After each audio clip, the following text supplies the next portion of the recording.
Call the meeting to order. Will the clerk please call the roll? Mayor Johnston. Here. Mayor Pro Tem Haney. Here. Councilmember Blatz. Here. Councilmember Francina. Here. Councilmember Wyrick. Here. We have a quorum. Will you all rise and join us in a pledge of allegiance? Bill, will you lead us? Certainly. Ready? Begin. I pledge allegiance to the flag of the United States of America and to the republic for which it stands, one nation, under God, indivisible, with liberty and justice for all. Okay.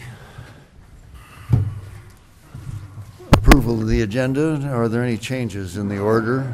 Anything we want removed from the consent agenda? Nope. If not, do I have a motion to approve the? Move to approve. Second. Moved and seconded. Any objection? If not, so ordered.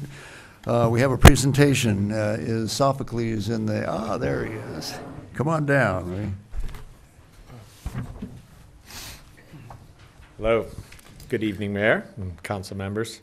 As most of you know, Ojai Day will be held on Saturday, October 20th in our downtown area from Ventura Street to Fox Street and in Libby Park. The event hours are from 10 a.m. to 5 p.m. We currently have over 150 registered vendors, which is on par with previous Ojai Days.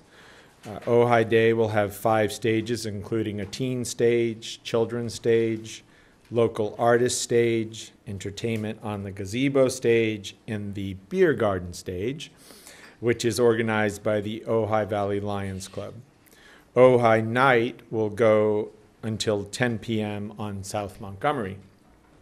This year's poster art that you see before you was created by local artist Shahastra Levy. Oh, how nice.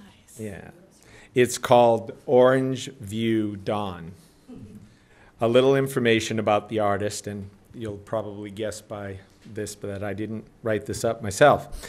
Shahastra uses the transformational qualities of art by maximizing saturated color, intense light, and drawing on an elusive, magical realm. She creates vibrant pastel landscapes, symbolic acrylic interscapes, and soulful colored pencil works. Shahastra has also designed in silver jewelry and iron garden sculptures. Her eclectic work can be found in numerous private collections. If you want to know more about the artist, she will be in attendance and available to sign posters at the Ojai Day information booth. Posters can be purchased for $10 each, and there will be posters available for purchase from previous Ojai Days at a cost of $8. As is traditionally done, complimentary posters will be distributed to each of the downtown merchants. And lastly, we would like to thank the Saticoy Office of Herald Printing for sponsoring the Ojai Day poster. They have been sponsoring the poster since 2012. So it's going to be an awesome day on October 20th. We hope to see all of you there. I think actually most of you will likely be there at a candidates table, I'm guessing. Hopefully it'll be peaceful. Well, looking forward to the day on the 20th. Any questions you have about the poster? No. Beautiful artwork. Ojai Day? Yeah, it is really, It's really gorgeous. beautiful.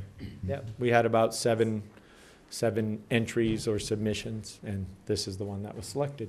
The artist isn't here tonight. The artist is not with us. We did invite her, but she was not available. Nice. She will be available on Ojai Day again to sign posters and at our information booth. It's beautiful. Okay.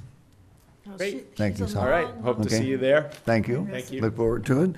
Thank you. And, okay, we are now, well, the public communication starts at 8 o'clock. Let's have the consent agenda. We can, Move approval. okay. I'll second. Moved and seconded? Okay.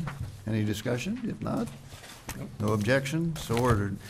Okay, we have a public hearing now, update of the users and regulatory fees. Mr. City Manager.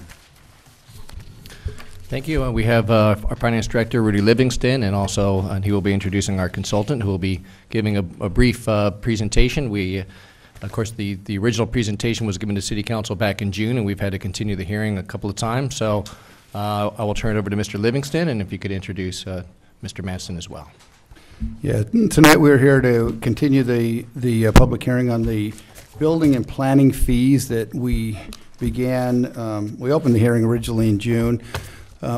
We revised all of the other fees on our fee schedule in 2017, and now we're finishing up that process of completely updating the fee schedule to bring it more current. Tonight with us we have Mr. Terry Madsen from Clear Source Financial, who was the consultant who did the work in preparing the fee study, and will be presenting this item to us. And after his brief presentation, we'll be happy to answer any questions that he may have here. Well, good evening, Mayor and members of the City Council. Thank you for allowing me to speak with you again this evening. Because there are new faces in the audience, my idea is to go through a little bit of a refresh of the items we considered in June, the presentation we considered in June, but also address feedback that has been provided by the City Council as part of the continuance process. Does that process work for you, or do you prefer I move quicker through certain items than others? Well, I don't know what the council's preference is, but I would think a sort of a high-level summary would be adequate, and then we'll have questions, and then we will have comments during the public hearing. Perfect. Well, I'll move a little more rapidly through the early slides then, because you heard it in June. Right. Do I point? Let's see, where do I point?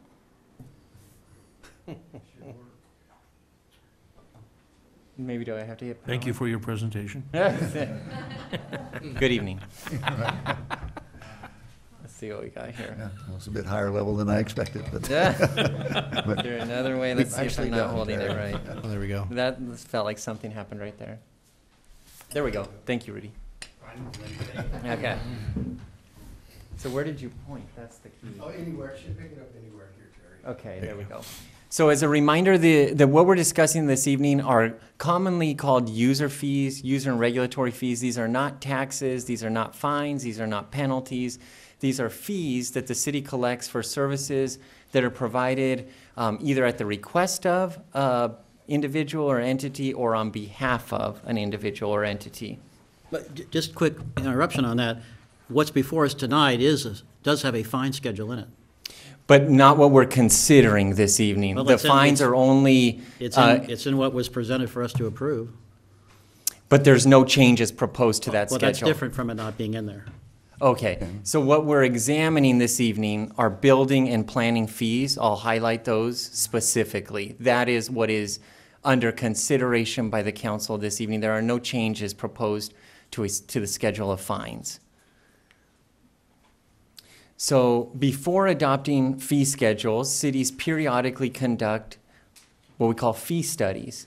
They conduct these because we have these general parameters that fees should not exceed the city's cost of providing services, and there should be a correlation between the fees we collect and the service we provide, unless the council makes some deliberate subsidy decision. So a less complex project will typically pay less fees than a more complex project.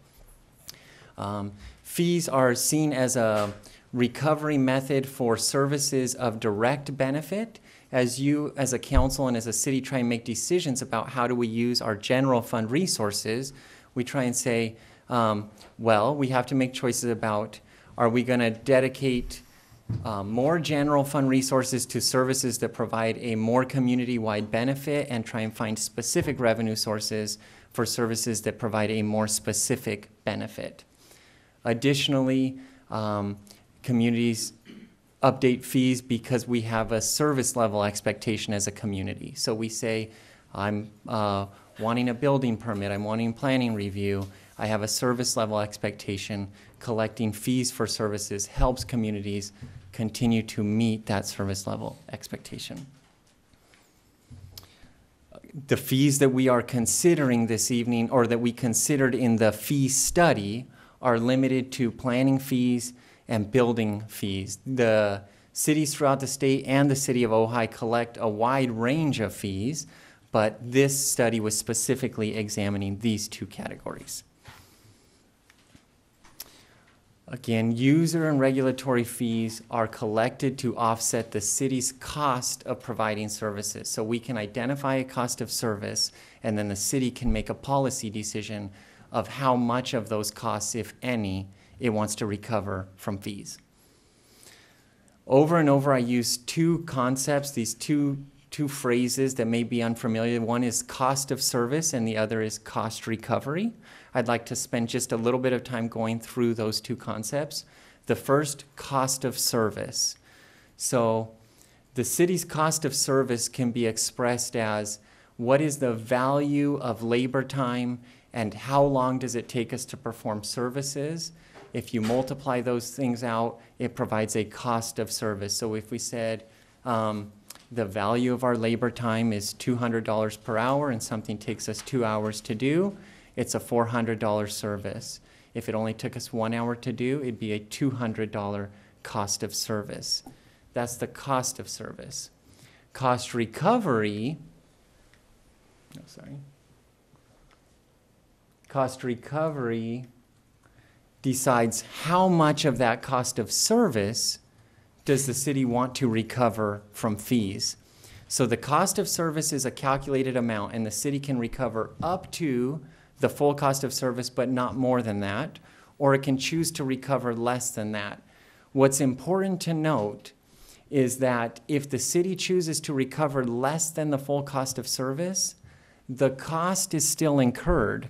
It's just how we're paying for that cost is coming from different sources. So if we said we have full cost recovery, we'd say the cost is incurred and the recovery of that cost comes from fee payment.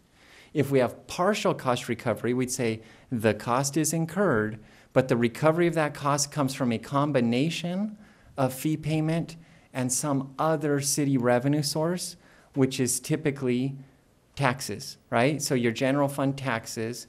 And so really, the primary decision that we consider as a council and as a community is how much of these fee-related services do we want to pay from some source other than fees?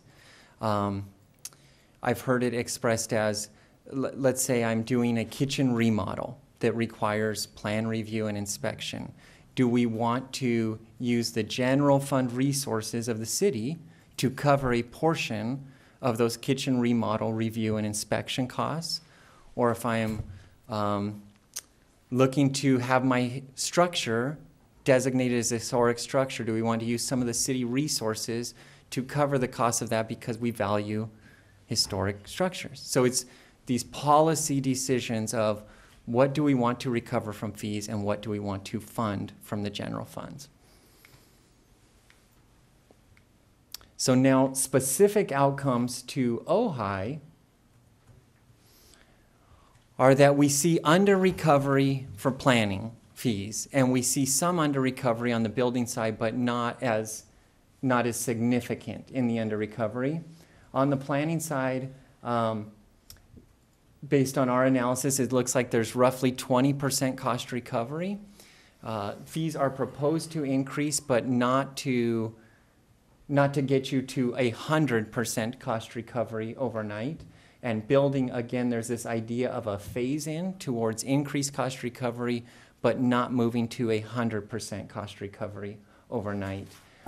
If the changes that are proposed in the fee schedule are adopted, we anticipate that the city would receive roughly $100,000 in new fee revenue. Sorry, I'm having problems with this. Which is moving revenue from roughly $400,000 to $500,000, and your cost recovery levels would increase from an aggregate cost recovery of, let's say, 50% to a new aggregate cost recovery of 63%. Again, the city has multiple options. You can choose to leave fees unchanged, you can choose to adopt a different pattern, or you could choose to move to full cost recovery more rapidly than is proposed in this schedule. This is an overview of the big picture outcomes, and then we'll talk about the items that were addressed since the continuation of the public hearing.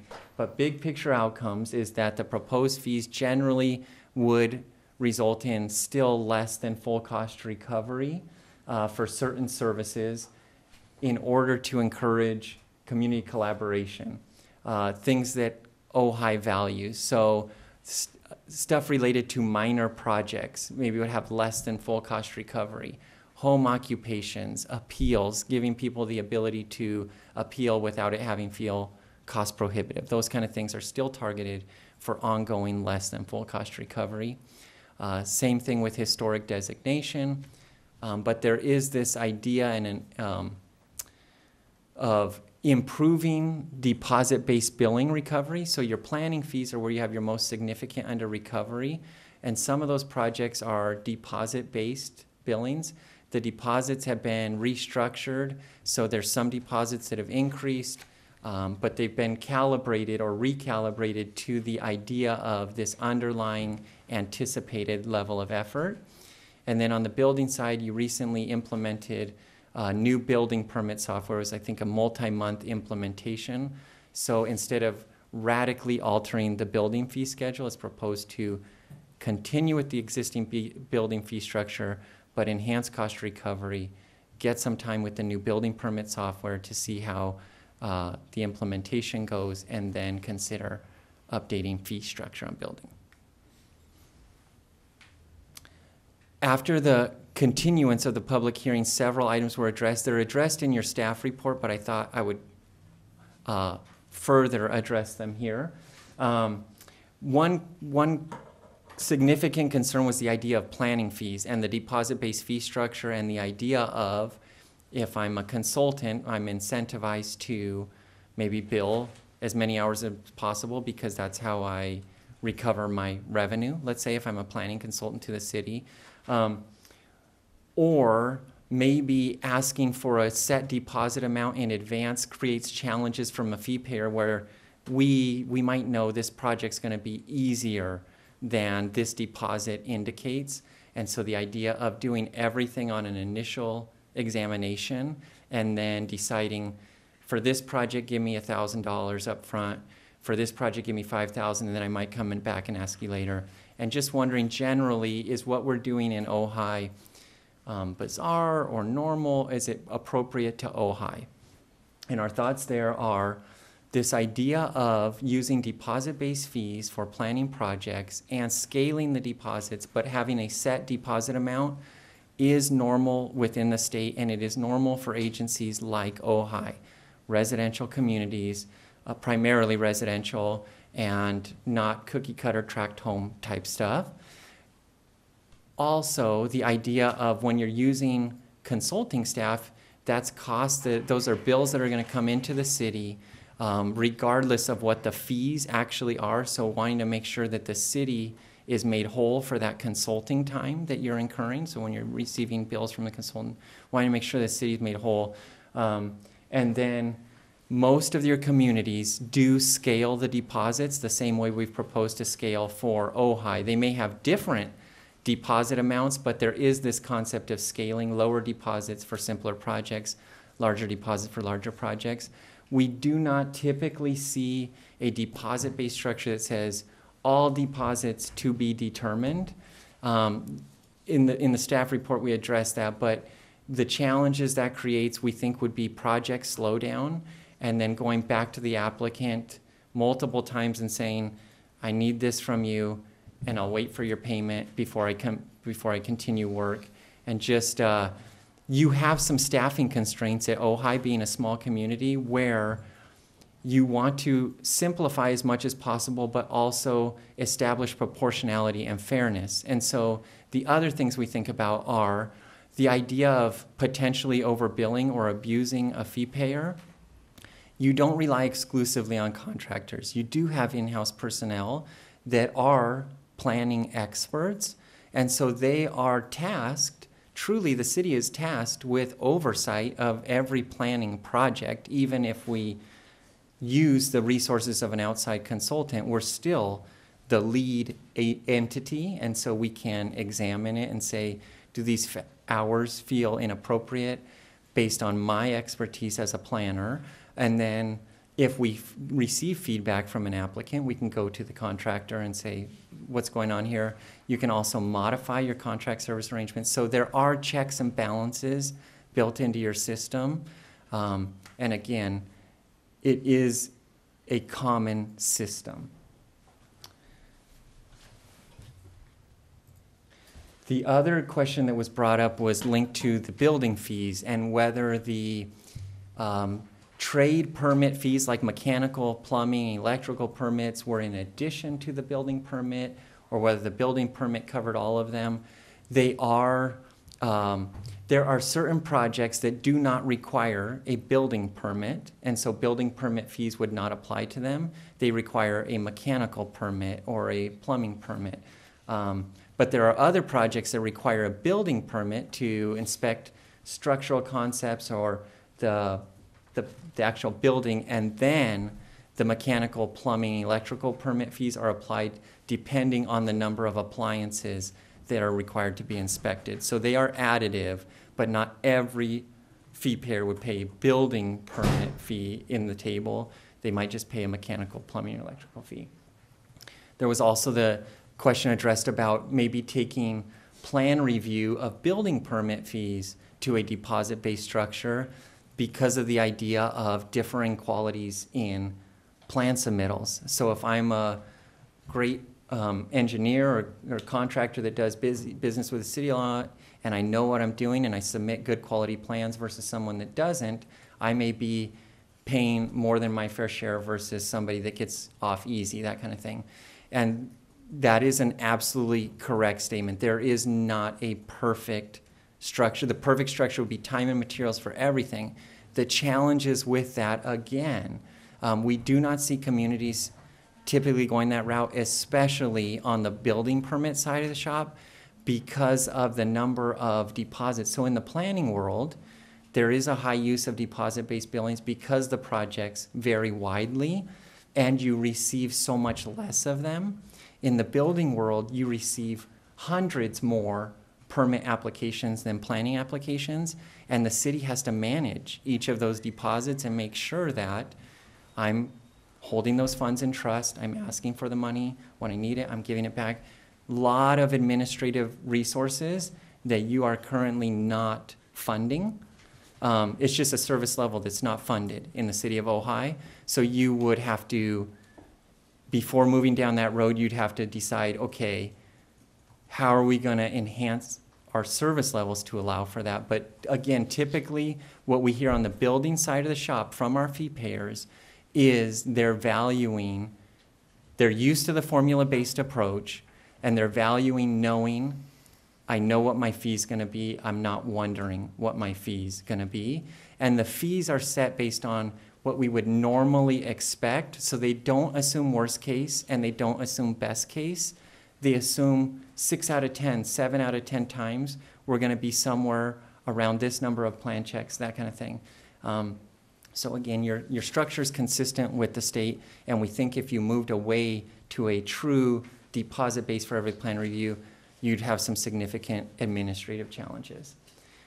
The other item that was brought up was this concept of valuation, and so we're working to improve clarity there and make sure, even though it is not a fee that you adopt, it's a table that informs fees, we're going to work to make sure that we have the valuations in there appropriately and assigned appropriately and updated on an ongoing basis based on some industry-wide standards like an ICC table. Mayor Johnson, could I ask a quick question on that? Yeah. Are you aware that the city of San Diego has gone to a building class on square footage basis rather than valuation? I know multiple cities, there's two common structures. One is square footage and the other is valuation. Square That's right. footage is absolutely black and white. Okay. Valuation is not. So that is an I opinion. mean, I'm just, would you agree with that statement? I would say valuation is just as black and white How? if you use a valuation table. Yeah, the table is an interpretation. It's not a measurement. Bill, let him answer the Okay. question, and then, okay. So they're both some formula-driven approach that assumes some underlying effort In San Diego, let's say San Diego uses square footage basis, they've just determined that this square footage should pay this amount of fee, and that square footage should pay that amount of fee. This valuation approach assigns a dollar value to square footage and results in this square footage of this construction type paying this fee and that square footage of that construction. So really, they end up fairly similar. Well, that's your opinion. It's Correct. not, but- Yes. Okay, well, I'm not going to, yeah. I think you've already said it, okay. That's why we have this gentleman here for his opinion. Yes. But absolutely, that is the two common structures, square footage or valuation. And so that is a choice. Oh, though. yes, sorry. That's a choice that we. Right, could I was make. just Yeah, bringing yeah, that up, right, because yeah. it says on the slide they're consistent with other agencies. It's It not is exactly consistent with accurate. other- There are other agencies that use square footage rather than valuation tables. But you are not an outlier using valuation. It is absolutely I'm not saying consistent with that. other agencies. It's- There are two primary methods. You would be an outlier if you moved to a time and materials approach for all building fees. That I rarely see. I have seen it, but I see it very rarely and in communities that have, much more robust. I don't want to get in the 1,000 weeds on that. I was employees. just correcting the record on Okay. that statement there. that Okay. There are other approaches. Absolutely. I wasn't intending to say it was the only approach. That addresses the primary feedback we received since the continuation of the last public hearing. Again, the council is being asked to adopt an updated schedule of fees at the conclusion of a public hearing. This concludes my presentation, but I'm happy to address any questions or feedback you have. Thank you, Terry. Yes. Okay. I've had my turn, but I have a couple more questions. Well, let's see if, we'll see if there are any other people who'd like a turn, then we'll be back, Bill. Paul? I just, the only problem I have with the fee schedule as it's now structured with deposits and things is that it seems like we're going to use as much time as we possibly can to accomplish whatever task it is, whereas if we had a fixed rate, you're gonna get that fixed rate regardless of how much time it takes. Now, I don't know whether we can do that. But the city is a sole source. We can't go to Santa Paula and apply for a building permit in Ojai. We can't go to the county, even though it might be cheaper in Santa Paula to do it. So my only concern is that when we look at it and we're going to be billing back to a deposit, is we're always going to be using up all that deposit. Whereas why can't we just come up with a scheme that says this is how much it's going to cost you, and that's how much it costs? That's my only comment. Can I? Could you comment on Can I respond to that real quickly? Yeah. In the structure that we have right now, we have trust funds that are set up for these things, so the deposits put into there, and as legitimate expenditures are incurred, they're charged against that trust account. At the end of a project, if there is money left over in the trust account, it gets refunded to the applicant. I understand that, but as our consultant said, there's a high administrative cost to administer those trust accounts.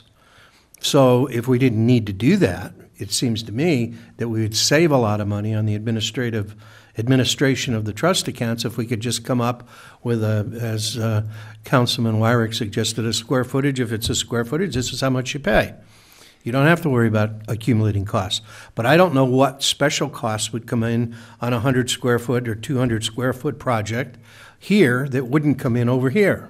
I'm not a builder. Okay, Sousa, did you have anything you wanted to? Oh, why, it's not that difficult to cut a refund check, is it? I mean, why would that be a problem? That's not a burden for our department. It's just we track those expenditures in conjunction with the Community Development Department. And if they owe more money, then we ask for more money. If they have money left over, then we refund that money to them. So it's just part of the normal, what we're used to doing right now. Okay. Is that Randy? working for people? Is that in general? I mean, what kind of feedback do you get from the public with the current system is what I'm asking.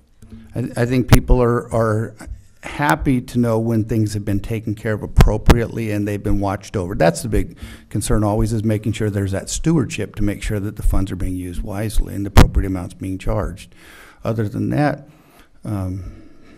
you know, I don't have a whole lot of feedback that I received, but That's part of what the public hearing will give us. If there's- Okay, Randy, did you have So, something? yeah, at the end of this, at the end of the discussion later on, I'm going to ask for a couple of scenarios that might help us understand this process better. But for right now, if, as a citizen of this community, what should I expect from my planning and development department? I'm paying taxes. Now, I know that my neighbor's taxes shouldn't pay for fixing my home up, but what's the level of expectations? And I think that question's never been asked. I don't think that question's ever been answered. Because the feedback that we get from the community is we're excessive in our fees, and that we don't come from a place of understanding what that individual is doing and what it takes and costs them to actually improve their house, or actually when you improve your home, you're improving the community also.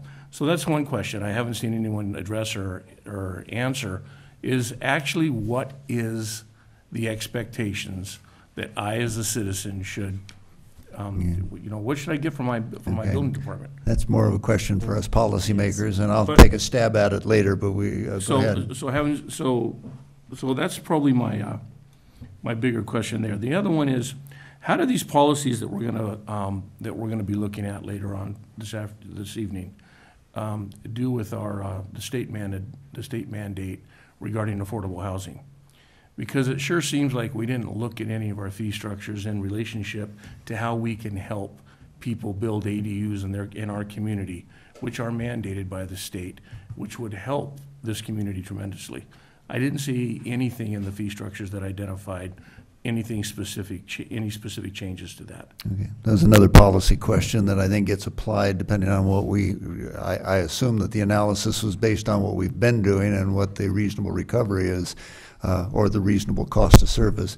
Okay, do you have another? And then my last question, again, Sorry, these Bill. are, We'll these are come to you probably next. all, again, as Johnny's saying, policy questions, but are we in the business of helping our community improve their property, and while doing that, improve our community? Or are we just in the cost recovery?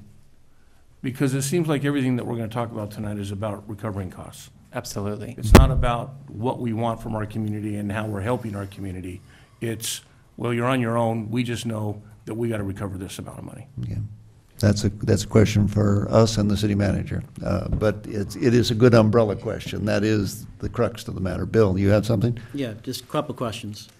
In terms of these, what I hear again and again and again is when people ask for an accounting of how their deposits have actually been used, the information they get in terms of that accounting is horribly deficient. Doesn't meet any standard that you would expect in the business world.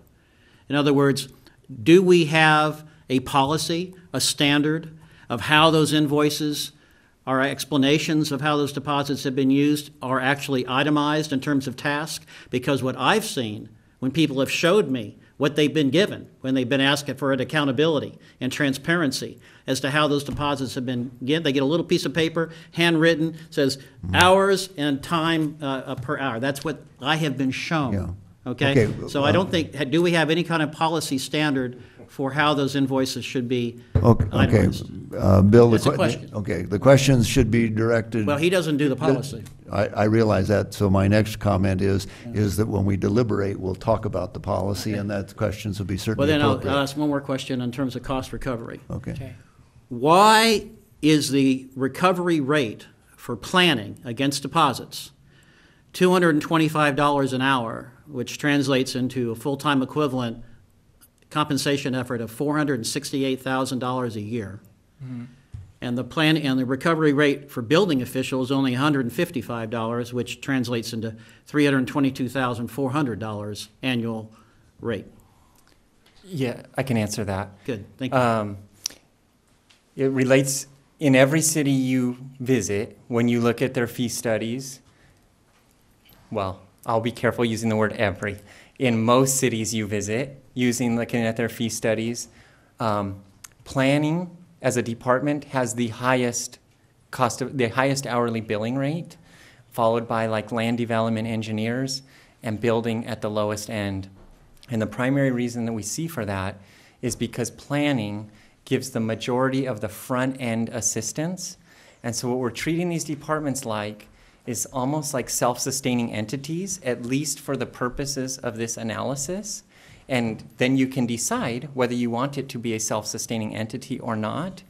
But in order to be a self-sustaining entity, what we say is there is a lot of hand-holding and a lot of information being provided at the front end before an application is even submitted, and there is a ton of this stuff that you're seeing later tonight, like modifying the municipal code, figuring out how we're going to improve development standards down the road. All of that stuff gets it built into the hourly rate, and so you have people that are paid similar amounts, but there's more administrative costs associated with planning versus building, where you say, inspector, show up at 8 o'clock, get out the door by 8:30, and be back by 3:30. It's just a very direct effort, and so you can have more hours to recover the same One more cost. quick question, I promise, won't take long. Okay. So then what that means, again, is when you, that very first slide was what the costs are. It was the rate of compensation, time, the self-reported time to do the tasks. In other words, Absolutely, it's yes. based on, it's Yes. not based on any metric of efficiency in the tasks. It's based on the self-reporting just internally as to what it took to do the tasks. There's We are no n- efficiency metric out there to compare by. We We are established that not, last we are time. not performing an That- efficiency study. Right. Right. But I will tell you Okay. that your deposits didn't look outlandish, and the sound like- time estimates didn't look Not- outlandish. not my Okay, question. Bill, you've asked the question, let the But he gentleman wasn't finish. answering And the my hourly question. rates didn't appear outlandish. No, the time per task. Okay, Well, Bill, the time per task influences the okay, fees. thank you. Okay. Okay. Okay. There is a process. We'll try to follow it. We're going to have a public hearing. The public's going to be able to weigh in all of the things I'm that done. you're raising. I know you're done, but you always have one more thing. So I'm we done. need to hold that. There it was again. We need to hold it now. Okay. We'll hear from the audience. Terry, will you be sticking Oh, yeah. around? And you can help us when we get into the deliberative portion of this to go over those kinds of policy questions that are being raised. You know, this gentleman, is my understanding the contract, he's not an efficiency expert or an auditor. He is taking a look at what our costs are and rendering an opinion as to what percentage we're recovering and whether or not we are violating any of the state laws that say you cannot recover more than what it costs you to do. That does not answer the question of efficiency, which I think is where you're going, and I agree with that. Okay, so we're going to open the hearing, and I have I guess one card. So it'll be the hearing is now open. Bobby?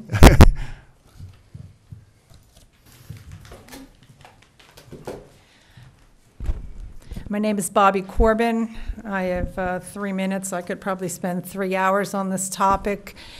First and foremost, I beseech all of you not to raise fees at all. I think you're putting the horse before the cart. Yes, perhaps you're not recovering whatever it is that it seems to be costing you, but that assumes that the way you're doing this process is the best way you can do it and is correct. And I would like to say that that assumption is not correct.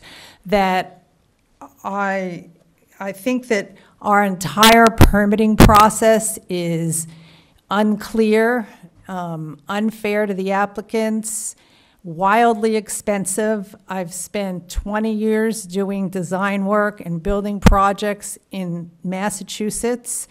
Never have I encountered what I've encountered here.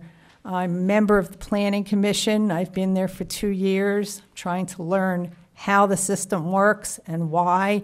And my whole reason for joining the Planning Commission was because the experience of permitting a project in this town was so atrocious and so expensive and so appalling to me that I felt that it was really important that I get involved and figure out what's going on. I don't think you're anywhere near determining whether it's appropriate to raise fees in this town. I can tell you that I'm really surprised that you have a recovery rate of 21% in planning, because the way it was described to me when I came in was told that I needed a design review permit for my project was that it was a $90 fee, and I had to give you $1,990, and the $1,900 was a deposit to be used only to pay for work that was done. So I thought, okay, there's no zoning issue that I'm dealing with. It's a fairly straightforward project. I should probably get some of that back. A year later, when I went to get a building, it took a year for this thing to go through planning. It took 10 minutes for the planning commission to approve it, and a year for it to get through whoever it was that looked at it. A year later, when I went to get a building permit, I was told, oh, by the way, you owe us another $1,600 for planning. And I said, for what? And I asked for an accounting, and everyone got into tizzy. It took 4 weeks to get basically what you described. Such and such a person, 4 hours, X amount. Such and such a person, 6 hours. I said, what is this for? I never got an answer. A year later, I got another $100 bill. I don't even know what it was for. I think this is an inappropriate way to charge fees. When I started the project, I said, I don't have deep pockets. I'm a normal working person. I'm a single mother. What is this going to cost me? Oh, we can't tell you that. I said, well, can you give me a range? Oh, we can't tell you that. I said, well, there must be a formula by which you determine this. We'll have to look at your project. So by the time you're into this, by the time we put a shovel in the ground, between the permitting fees and the school fees, which I paid on a piece of a project I may never be able to afford to do, but there's no way I could permit it twice, and pay the fire department twice, and pay the water department twice to say they'll give me water, even though I have water in every part of my house. Okay, Bobby, your time is pretty well expended. I think we get the, I understand. You get the your point. On the yeah. Planning Commission, I just want to say that this week, HIP came for the 4th permit that they had to get for their project. There was a design review for the building because it was a change of use. The restaurant was on it, their kitchen was on it, their outdoor dining was on it, everything was on it. They had to get another design review permit for their outdoor dining. They had to get a conditional use permit to serve alcohol. They had to get a conditional use permit to have entertainment. I would maintain, and was discussed at Planning Commission and was very well received, that these policies need to be streamlined. If you've got a full-service restaurant, they're going to have a liquor license. It's not up to you to determine whether they serve food. The alcohol board already does this. They're qualified to do this. We need to look at the whole process. We need to be fair to our citizens. And one more thing I'd like to say is, it is not an individual. If you want a design review process for a second story on a project, that is done not for my personal benefit. Right. That's done because you feel it's necessary for your community to determine whether what somebody's doing is appropriate. Okay, okay, thank you. I think you made your point quite clearly. And I'm going to tell you, I'm over $3,000 to relocate a mop sink. To relocate $30,000 Okay, for a please hand in the- residential project before a shovel was please, put in guys. the ground. If you'd like to participate, appropriate. thank you, Bobby. Okay, we want you all to participate. Hang on just a minute. I will call on you. Please have a seat. There's a reserved seat right there for you in the front. Is there anyone else in the audience that wishes to be part of the public hearing? We welcome your comments. If not, okay, I now have, Laurel, come on down. Okay. I just want to stand behind Bobby. It is insane what we have to, I just wanted to move, I'm not going to do it, move a mop sink so that I could have a little bit more prep area. And we're just getting started, and it's at $3,000. That's enough right there. Okay, thank you for your comments. If there's, I don't have any more cards. If not, we will close the hearing and the fun will begin on deliberation. At least we've got about 12 minutes before public comment, and we don't want to keep everybody here. But let's close the hearing. Okay, I can tell that Bill is chomping at the bit, but I haven't made a comment yet, so I would like to just acknowledge what I'm hearing. If you're a contractor and you put in a bid for a fixed amount, then the client knows what the cost is going to be, and if you didn't put the estimate in properly, or your bid was not, you might have left some money on the table, or you might have made more money than you thought you were going to make. But when you come to the government, you don't have any choice to decide which contractor you're going to use or which clients you have. So I think we do have to take a look at the way in which we do when it's a cost-plus kind of a deal, because it depends on whose dime you're working on. If somebody says, okay, put $5,000 in, does that mean that you keep working until you've used the $5,000 up? And then this problem is not unique to this town. The county of Ventura and probably a lot of other jurisdictions have a similar one. So with that as an acknowledgement of me feeling your pain, Bill. Okay, I have a number of comments, but I'm just going to start out with a couple really overall comments. And again, this has nothing to do with the quality of work of the consultant, because the issue with the consultant is they were asked to come up with a system based on the assumptions given to them by staff. And what we're questioning are those assumptions, the assumptions that were given to the consultant by staff. First and foremost is the fact that the cost recovery is based on the self-reported time per task. And if you talk to people in this community, there are all kinds of issues that people raise with in terms of the time per task. Plus, there is no accountability in terms of billing against deposits or any other kind of fee in terms of time per task. It's just this person used this much time, as Bobby was talking about. This person used this much time. Nothing in terms of, oh, we spent this much time doing that part of the task. Talk amongst ourselves rather than to the audience. Okay. You're right. I'm sorry. So I think what we have is that we have a consultant study, a high-quality one, but it doesn't address the core questions of transparency and accountability that we have got to address. I think, and I'm going to go all the way back to the fact that more than 2 years ago, this council paid for a management audit of the Community Development Department, and we have never really gone through a full implementation of those recommendations in terms of achieving the kinds of efficiency that I think all of us desire. And so we're basically applying a study based on a self-reported time per task in a department that already had some really severe issues and that were given to us by an outside management audit, that we've never really accepted that those changes have been implemented for the data to have merit. So it's not just about making the city whole, it's also about what is fair to our citizens. And in terms of transparency and accountability, I don't think we meet the test, not on the basis of a flaw in the study, but on the basis of what the assumptions were given to that consultant. And so, there's been a lot of, I raised the issue of billing against deposits because I've seen what people are given in terms of justification for their deposits being used up.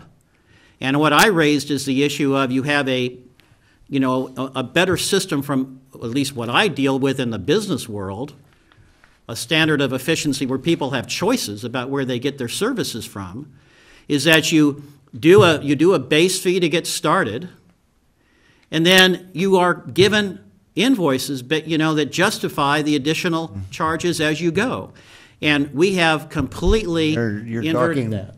To your colleagues and here at this point. We completely inverted that, where it's like, here's your deposit, and then after the fact we'll give you the invoice. Okay, I understand. And I just think it's inherently flawed. Okay. And that's just one comment. I have more. Yeah. And is there a motion that you'd like to make regarding this? Or are we ready for that yet? I'm not ready to approve this tonight. Right. Okay. And I raised a lot of these issues, and I'm not sure how we wrap our heads around it, Mayor, in terms of how we address this. Well, so I can tell you this, that this was not such a problem before Prop 13. When Proposition 13 was enacted and the limited revenues for government was a real challenge, And then there was a realignment where the state of California took the property tax. Cities had to figure out a way to pay for services. So then they started charging fee for service, and then there was another law that was enacted. What was it, Steve, 218 or what? Yeah, which put a limit that said you guys can't just charge whatever you want. You have to show that the cost of your product or your cost of your service is equivalent to the fees you're charging, which is what Mr. What's Terry?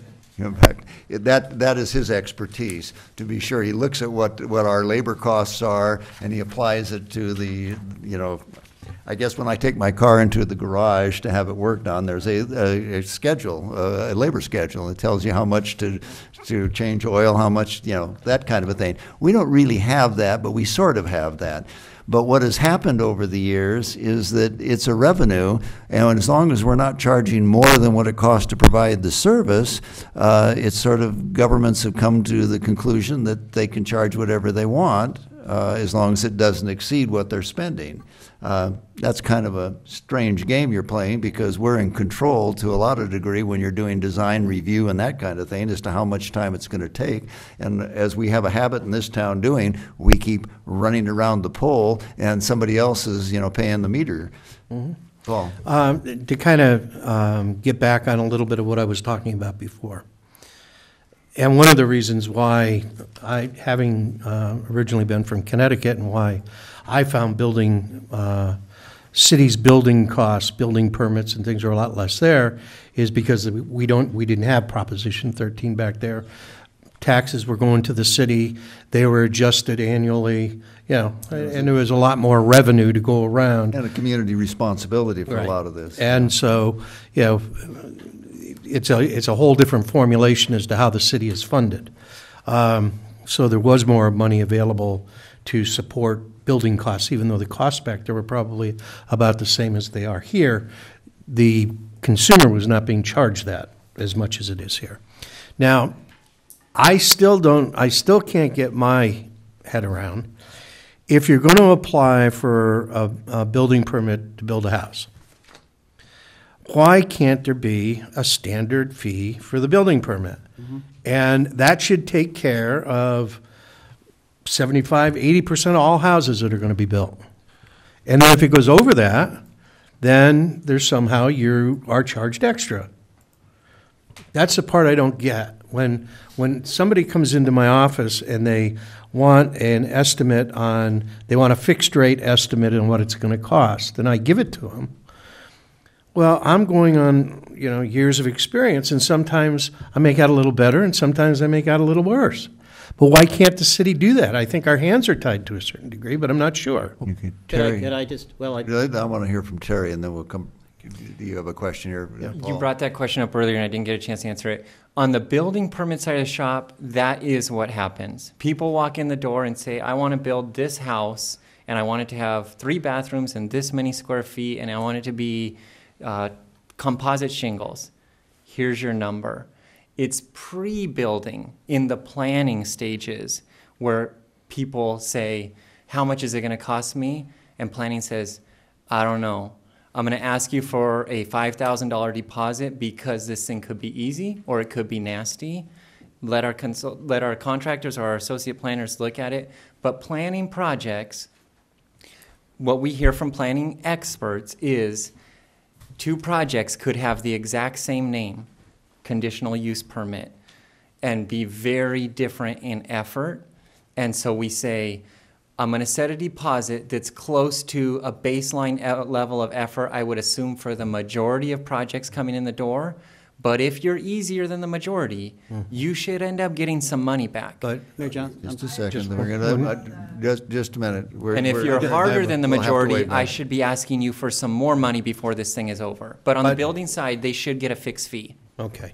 The part that I'm having a hard time, we have as Ms. Corbin, gave her personal story, a $1,900 deposit. Yes. That then turned into a $3,500 deposit, that then turned into more deposit. Yep. If we're having a 20% recovery, 20%, $3,500, let's say $4,000, is 20% of about $18,000. Well, how can a $1,900 estimate turn into an $18,000 cost? That's the part I don't These understand. If I'm being billed for the work that you've done, Bobby,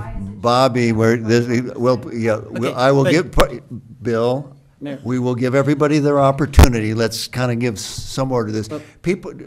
Bill, people are picking on Terry here for It's something, okay. something that he is not hired to do. Exactly. Right, okay. So we need to address Exactly. those questions that are being raised. But right now, Paul had asked a question and Terry was answering Paul's question, okay? And are you satisfied, Paul, with what? I don't think you I'll have an answer your opportunity to question. answer So it. there's two parts to your question. The first part, just for the sake of clarification to make sure we're all on the same page, that issue addressed multiple categories of fees.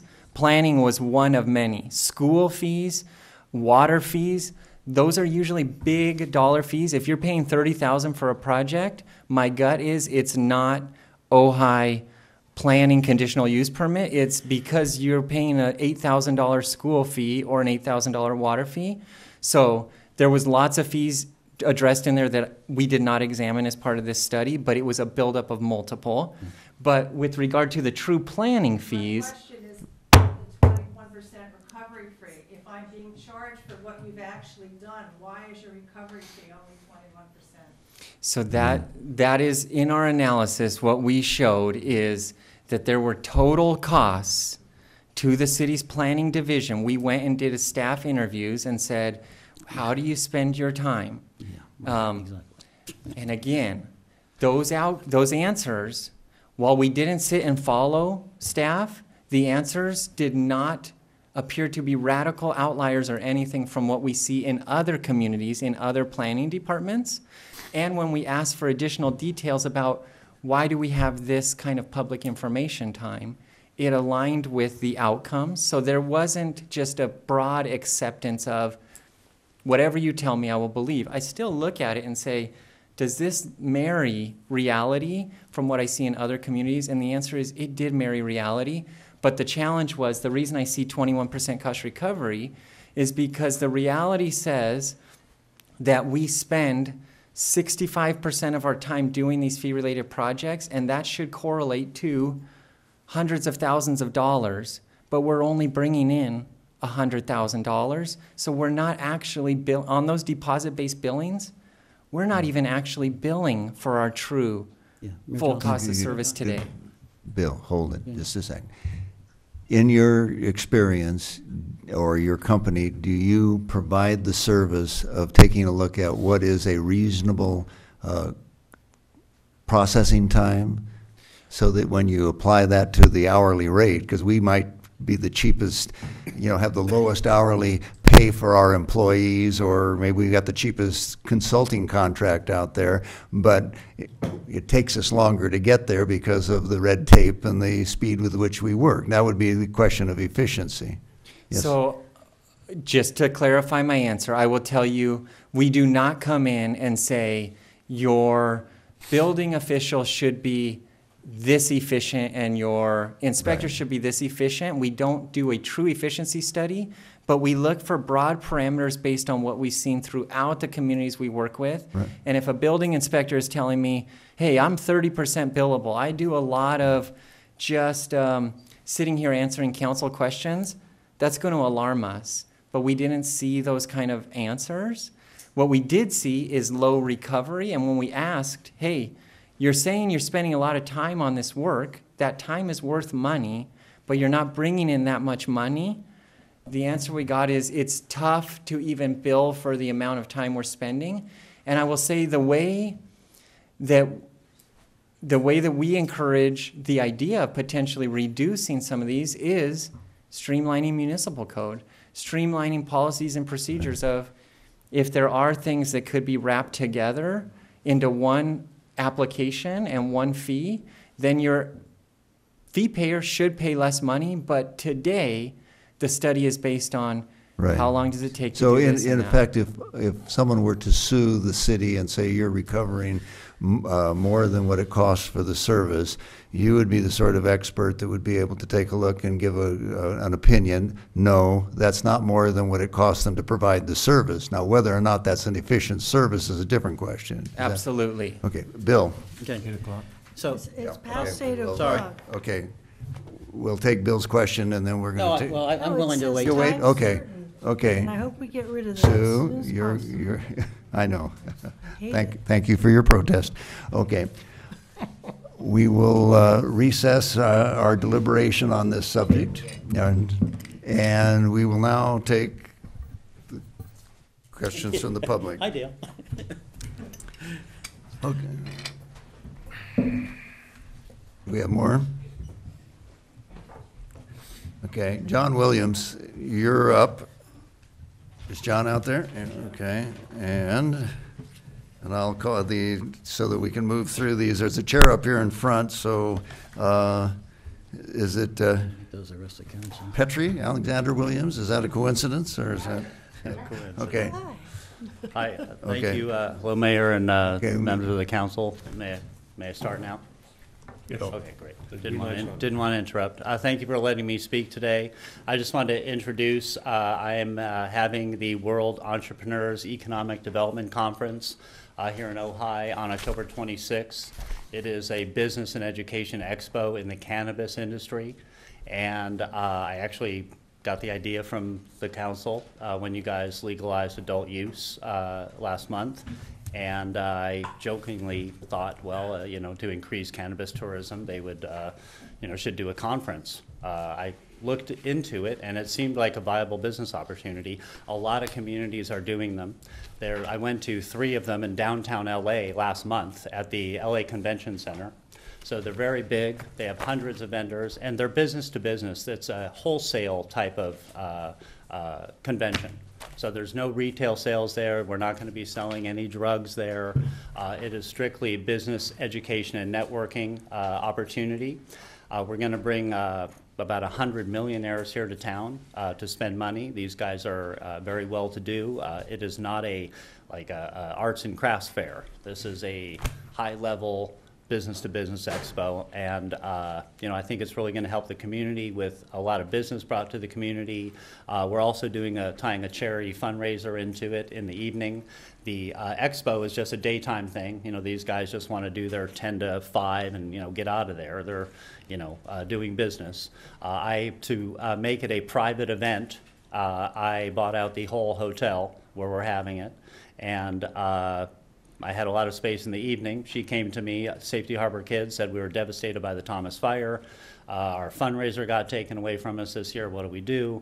I said, well, you can go ahead and have the fundraiser at my event in the evening. So it's going to be a community fundraiser, business-to-business expo. I spoke to the fire department and the chief of police, to make sure I'm doing a good thing here. I want to have a safe and sane event to help the city. He suggested that it could be a traffic, a problem with people perhaps ingesting cannabis and then driving. I said, gosh, I didn't really think about that. So I took a quick look at it, and I found a recent study, and I gave copies of it to you. The top portion is just a summary of the National Highway Traffic Safety Administration study, and it was just a couple of years ago. And their results actually, when they presented them to Congress, was that, and I highlighted that NHTSA, which is a government agency, found that once data were adjusted for variables, cannabis consumption was not associated. Okay, with John, your time is up. specific- and Okay, yeah. what I'm trying to say is that I'm not doing anything unsafe. It Fine. says that these people are statistically Okay. safe. Also Fine. in the back, real quick, is a cancer study, our education portion. This Fine. thing says that it helps Fine. breast cancer Okay. in women. So Thank it's you. very important Okay. and very good for the I community. have- Susan, Okay. hold it. Okay, Randy, you John, do you live here? Yes, I do. Oh, sorry, 807 Grand. Yeah, Sorry about okay, that. okay, is that it? Okay, Susan? Did you drop the wine tasting from the event? That was actually added on. It wasn't part of my event. There's not allowed to have any alcohol served at this event. So the wine tasting, they were going to get into a, bus. We have a shuttle, Dutch's Cool Buzz Party Bus, and I think he was going to take them down to the winery if they want to do a wine tasting or not. That doesn't matter to me. I don't even want it at my event, honestly. Okay. Because I don't drink. Okay. So. Yeah, I have other questions, but yeah. I'll talk to you privately. Okay, Fine. great. Thank you, John. Mr. Mayor? Thank you, and I just Okay. wanted to bring He that has to your a attention. If I could very quickly, just for information from Mayor and Council, they have applied for a temporary use permit for the event. Staff is currently reviewing it. Just wanted to let you Fine. know. Thank you. Okay. Good. Thank you very much. Okay, thank you, John. Petri. Hello. Thank you, Council. Thank you for your time. Petri Alexandra Williams, President of Safety Harbor Kids. I have a history with Safety Harbor Kids. We have been serving orphans, foster, and homeless children in your backyard since 2007. 80% of the kids without our help end up homeless, 60% up in prison. Our girls get propositioned for rape, prostitution within 48 hours of hitting the streets. And we have rape traffic victims. I'm sorry I'm still here 6 years later saying the exact same thing in front of the council. Suzanne, thank you for your help in sponsoring. We were devastated in the Thomas fire. We were not able to raise the money. We went in to the year with absolutely no funds in the coffers. Despite that, we worked with help of Ojai, gave over 1,000 toys and gifts to the children that lost their homes and the foster kids that we serve. We provide the children in our backyard, we get them jobs, we get them in college. We would not have been able to provide our personal enrichment programs on a weekly basis that we've done this year if it were not for Topa Mountain Winery, the group Little Feet donating their time, and Rainbow Bridge coming in as key sponsors. That was made it so we got through this year. Here we are, it's coming into October. We had one of the top 1% charities with $3 billion in the bank take our headliner from us and buy them out from under us for our October fundraiser. So we're in pretty dire straits. Same children are there without clothes, without shoes, without toys, without goods. And we need to get them goods. So we do our National Sponsor a Child Challenge. We've learned, John through WeedCon reached out to some of these companies. They're on board to help. So we are grateful to WeedCon for giving us an opportunity where we did not have the funds to do a fundraiser. And so at 4 o'clock in the afternoon, once the business shuts down, they're going to be bringing in bands. We have Groove Session, we have Shaky Feeling, we have After the Smoke. We have Olivia Fleming, who's going to be performing, a beautiful young lady, along with her mother, Asante Fleming. We have Jamie Fleming as our MC for the event. All the funds go to help Safety Harbor Kids. So we really appreciate your help, your participation. You can go to safetyharborkids.org to get your tickets. We have taken the hotel, so if anybody wants to rent a room, that would be awesome, and the money goes to the charity. So we are here to help local orphans, foster and homeless kids. We cannot do it without your help. And here we are again, December's coming, and I have a lot of kids who need things, and without them, they get very depressed. So we've also have great speakers that are local residents, doctors, who speak about CDB and how it can help alter the problems that we have with some of the children that we serve, as well as major diseases that are here. Thank you, Petri. So thank you all for your time. We appreciate it. Come on out and help safetyharborkids.org. Okay. Thank you, Petri. Chris Hilger with Ron Solorzano on deck.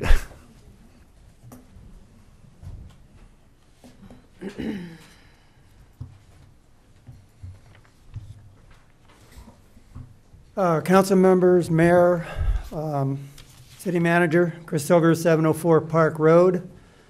Years ago, I admired a fellow by the name of Miroslavak. He was a real honest person that was a genuine person who really loved the country deeply. You can look him up if you want. A while ago, I was thinking about it, and I had some cousins, Ron, Bernie, John, and Mike, and along with myself and my brother and my 3 uncles, and we all got a letter in the mail, and it said, "Greetings," and I'm sure you know what the rest of it is.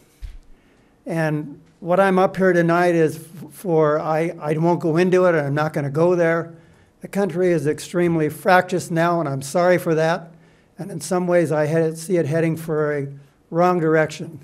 So what I'm proposing is, which is very difficult, but I think it's the right way to go because it happened to all of us years ago, is that 2 years service for everybody in the country with no exceptions. And that will be girls and boys with 8 weeks of boot camp with no electronic devices. And then after that, they can go in the service for the remainder of their time. They can go in the military service, or they can go work in the road, or they can work in the forest or in a hospital, like they did with the CCC in the 30s. And I think that something like this would be required between 8 and 22 years old. And I think it would be a marvelous thing for the country because, in my opinion, so many of the people are locked into areas which I found when I was in, that they'd never had the experience of dealing with other people, and having somebody who really took them under their wing and told them what to do. And a lot of people come out of that, and some people never get out of their area to realize how great this country really, really is. And I think that should be experienced. And I think that alone would make the country a lot better, and I see it coming together within less than 5 years to start doing that, because you're really selecting a small portion of the population that you're taking every year, and then people get out and they can go along their way and do what they want. And I think everybody in the country owes 2 years to the country because it is a great place, and I greatly worry about it. And the only last thing I have to say is it gives you personal experience. And one small thing I had when I was in the service, I took care of a couple airplanes. And when the captain came out and he put his finger in my face and said, "Hilgers, what did you sign off on?" I signed off for some aileron adjustments and the magneto. I changed the timing. He said, "Well, you know, you're responsible for that because your name is on the book." And he said, "I'm holding you totally responsible." And when I walked back to the hangar, I thought to myself, for God's sakes, my dad was right all that time. Take responsible for what you're doing. Okay, thank you, Chris. Ron, you're up, and Deborah Pendry, you are on deck. If you're... All right. Thank you, Mr. Mayor, members of council. So I'm Ron Solorsino. I'm the regional librarian for the Ojai Valley. I want to talk to you really quickly about opera, bats, and surfing. We have at the library this Thursday, Opera Santa Barbara is going to be back for their noontime concert. So this is October the 11th, Thursday. Come by the library, enjoy some opera on your lunch break. And then this Saturday, we're going to have a lecture by Jason Miller from CSU Channel Islands, who's going to be giving a talk about the bats of the Channel Islands, to give a little bit of history about that group of animals that lives out there. And then the following week, the following Saturday, which is Ojai Day, the 20th, we're going to be having a screening of the Bruce Brown film The Endless Summer in honor of our One County, One Book title Barbarian Days by William Finnegan. So that film screening will be happening on that Saturday at the library. And the last thing I want to say is also that weekend of Ojai Day, both Saturday and Sunday, the Ojai Valley Library Friends and Foundation will be having their big Ojai Day weekend book sale. So out in the front of the library, the front lawn, a lot of great used books for sale. All the proceeds go back to the Friends group in order to support the library and everything that we do for you all. We're so happy to do it. We're so happy to provide it all. And if you have any questions, always feel free to contact me at any time. Thank you. Thank you, Ron. Mr. Mayor, may I tell him something? Yes. I just want you to know I almost finished the surfing memoir, Barbarian Days, and it's great. It is wonderful. It is really good. Thank you. Okay. Glad to hear Giving that. us a Thank copy. you. Thank you, Ron. Deborah, you're up, and Dale Hansen's on deck. Thank you, Mayor Johnston. Council members, my name is Deborah Pendry. I'm representing the Ojai Valley Green Coalition this evening. 4 things to bring up, going fast. Ventura County Board of Supervisors passed 3-2 an Ojai Dark Sky Overlay Zone Ordinance for District 1, unincorporated Municipal Advisory Council boundary area. A large part of the valley now joins city residents and businesses in having guidelines to help us decrease light pollution and preserve a complex ecosystem very dependent on natural light of the night sky, but very adversely affected by artificial light. And then next Tuesday, October 16th, 10 a.m., the County Board of Supervisors will vote for its residential energy tier as part of participating in the newly formed Clean Power Alliance, a community choice energy provider that will be serving Ventura and LA counties with more and more renewable energy at lower costs than Southern California Edison. The county in each jurisdiction must choose a default renewable energy portfolio of 36%, 50%, or 100%. Let's help the county join the city of Ojai and vote for 100% option by attending the meeting and or writing a letter to the Board of Supervisors. Ojai Valley Board member Michelle Ellison wrote a great one-page overview, and I put a copy out here. I made a few copies and put them out here on the lobby table if anyone would like to take one. And on the back are what I'm talking about here with website addresses. Yesterday, the Intergovernmental Panel on Climate Change, a United Nations scientific panel on climate change, released a special report that paints a dire picture of the immediate consequences of climate change and says that avoiding the damage requires transforming the world economy at a speed and scale that has no documented historic precedent. What can we do? Think globally, act locally. The Ojai Valley Green Coalition, in partnership with Citizens for Responsible Oil and Gas and the Sierra Club Los Padres chapter, are hosting a City of Ojai candidates environmental discussion on Thursday, October 18th. Our goal to inquire of our candidates their commitment, positions, and ideas for advancing a resilient and sustainable city in Ojai Valley. So please join us at the Chaparral Auditorium, 7 to 9 p.m. on Thursday, October 18th. Finally, the Coalition will be hosting for the 11th year a bike valet for the city's annual Ojai Day, October 20th. We encourage residents to walk, bike, and take the trolley to the event. You'll find us at the corner of Ventura Street and Ojai Avenue, 10 a.m. to 5 p.m. We park and watch your bike, which means you can safely leave your gear and any worries you might have. For more information on the above, please call the Ojai Valley Green Coalition Resource Center at 805 is doing so well.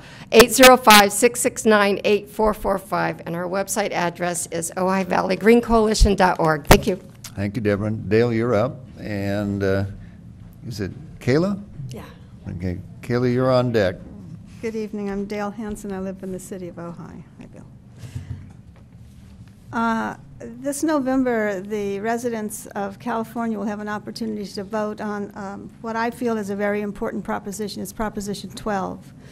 The factory farm animals that live in filthy, crammed cages will have an opportunity, if this law passes, to get slightly larger cages where the chickens can at least spread their wings, where they have some room to move and they don't live in these filthy cages. These are the ones that will be affected are the veal calves, the mother pigs, and the egg-laying hens. And I'm going to give Gail some pictures to pass around. I want you to see.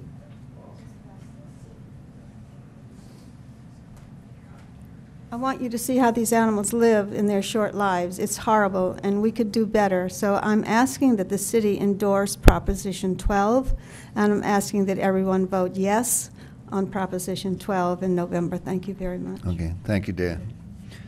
Okay, Kayla, you are up, and Ellie, I don't have, you're on deck. Hi, I'm Kayla. I am an Ojai resident and also the Ventura County Volunteer Coordinator for the Prop 12, Yes and Prop 12 initiative, ballot initiative. And so like Dale said, this would ban the sale of products that come from animals kept in extreme confinement.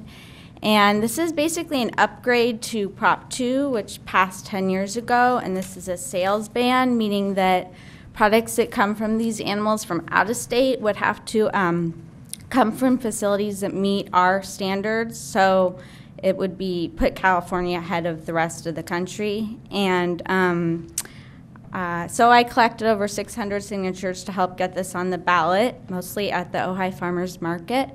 And over the weekend, I was at the a fundraiser for Prop 12 in Santa Barbara, and also in attendance there was their city council, their mayor, and I personally, because they've endorsed this, and I personally have met with State Senator Hannah Beth Jackson and Assemblywoman Monique Limon and Representative Julia Brownlee, and they've all endorsed it, as have hundreds of animal protection organizations, shelters, environmental groups, family farmers, veterinarians, farmer worker groups, newspapers, including the LA Times. And so I'm just here today hoping to get your endorsement and supporting yes on Prop 2. Okay, thank you, Kayla. Ellie, you are up, and Bill Ulrich, you are on deck.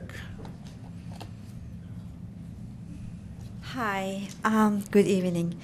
Needless to say, what the Prop 12 is about, you can go to the Google and research it and see video clips about the condition of these animals and how they've been raised and slaughtered.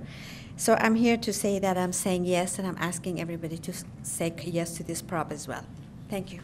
Okay, thank you. Can I just say something about this, please? About a year ago, the city council members received, I believe, over 200 cards asking the city to do something to make this a more cruelty-free city. So this would be right in line, and I will be asking at the end of the meeting if we can, publicly endorse this the way that other cities and counties have done. So I'll work on that at the end of the meeting. Thank you. Okay. Bill.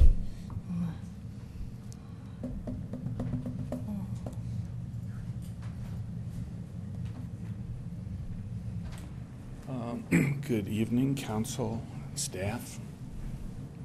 Mr. McCleary. Can't hear you. Oh, excuse me. Better? Better. Okay, better. Right, I am William Ulrich. I live on Gridley Road, and I'm here as a private citizen, but I'm making some comments relative to one of the boards, city boards. Specifically, I have 5 points, 2 questions, and I should do 3 minutes. Ojai Building Appeals Board has completed the 5 tasks assigned by the City Council on July 17, 2017. The deliverables for this assignment were agendized for the BAB in August of 2017 and began to be completed and delivered to city staff in February of 2018. As of this meeting, Council has not been presented, nor has Council requested, for review and discussion any of this BAB work product. At the August 8, 2018 Building Appeals Board meeting, and as the BAB completed its final review of Title IX, the entirety of Title IX, staff informed the BAB that prior to presentation to the council, the city attorney would, quote, need to review the Building Appeal Board's recommended Title IX revisions, deletions, and adjustments, one of the tasks, signed in 2017. Question: when will the city attorney make this review so that his comments can be, in turn, reviewed by the Building Appeals Board prior to presentation of the Building Appeals Board's work product to this council? In December 2017, 2 weeks after the start of the Thomas Fire, the Building Appeals Board conducted a hearing with CAL FIRE and Ventura County Fire Department participating, and subsequently completed a wholesale revision to the City of Ojai fire map, in part in response to the Thomas Fire. This revision was executed by members of the Building Appeals Board with full knowledge at the time that CAL FIRE would not be producing a revision to the CAL FIRE Ojai fire map in 2019 or any time soon thereafter.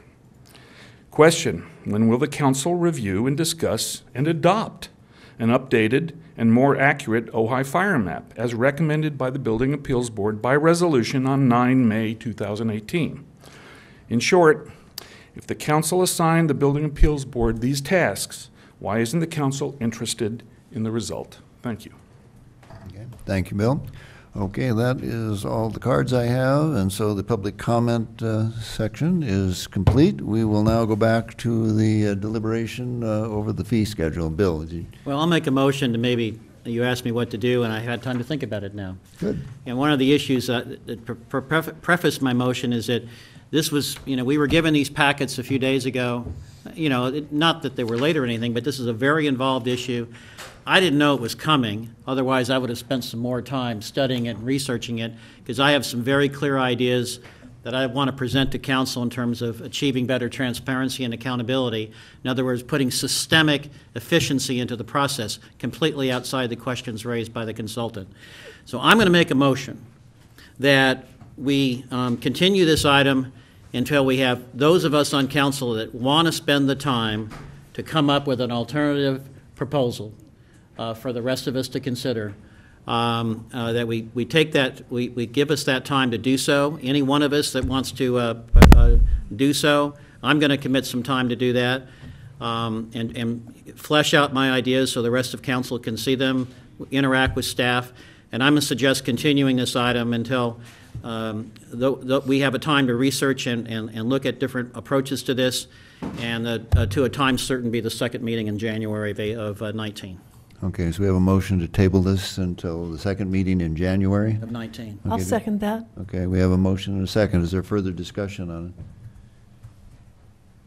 Paul? I just have a question. What ramification, if anything, from staff does this have on city operation?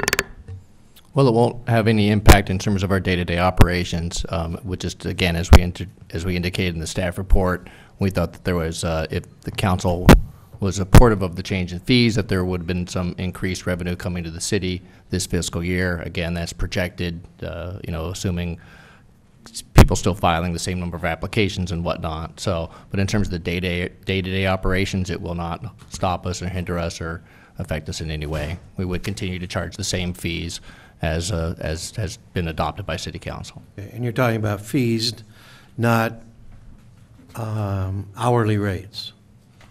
The reason I'm saying it is, if the same task takes twice as long, the fees are going to go up.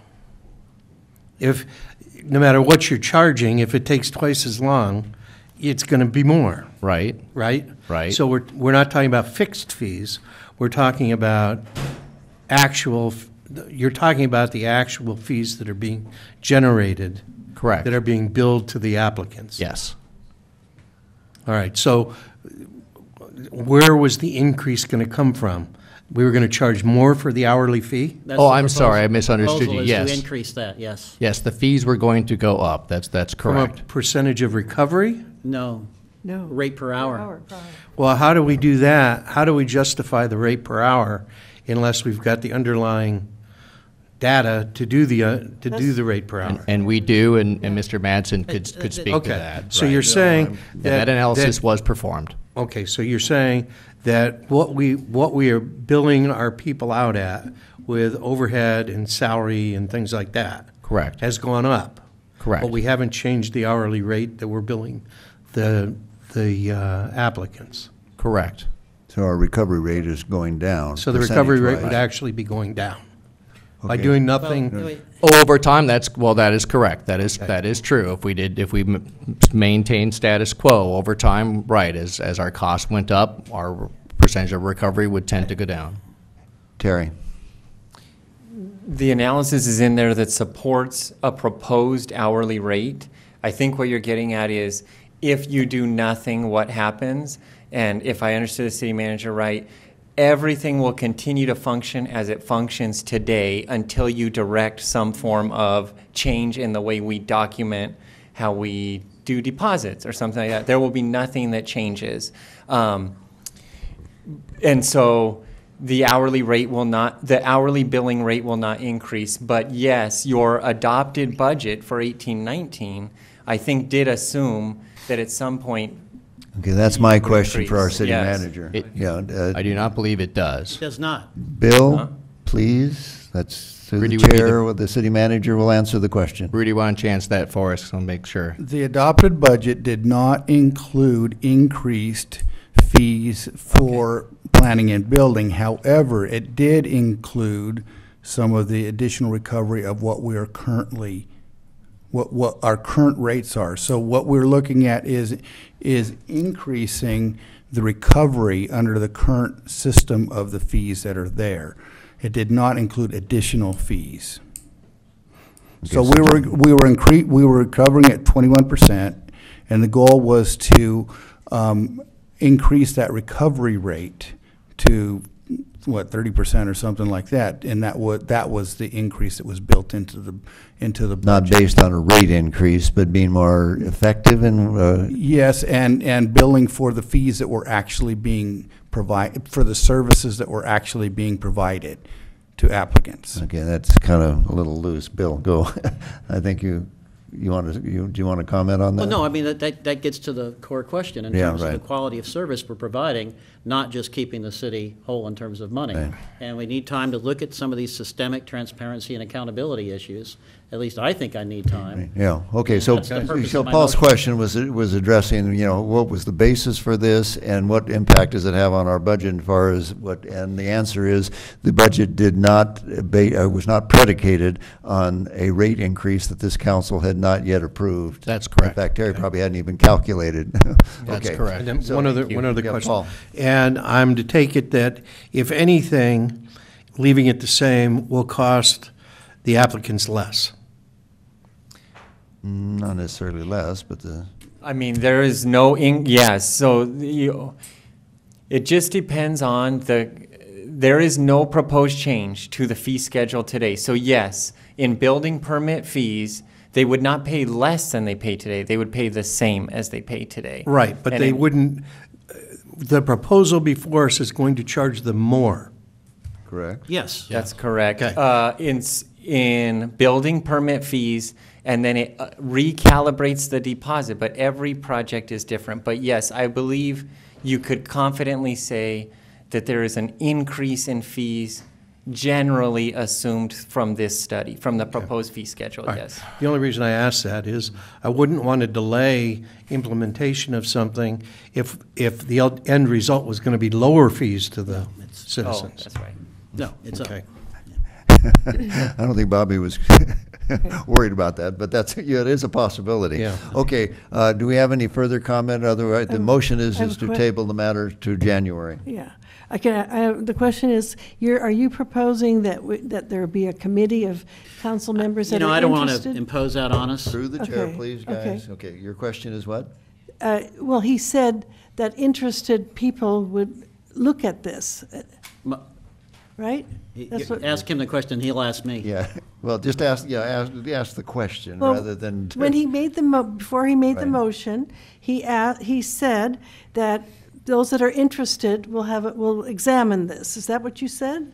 May I answer the questions? Yes. Yes, he has, Councilman Wyrick has requested that the matter be continued to January, and any of those who would like to join him or independently to study this further and come back with both their questions and other improvements, that he is welcoming that. Basically, what we're doing here is we are postponing this to a time certain, and that you may or may not do anything with that. Exactly. Okay.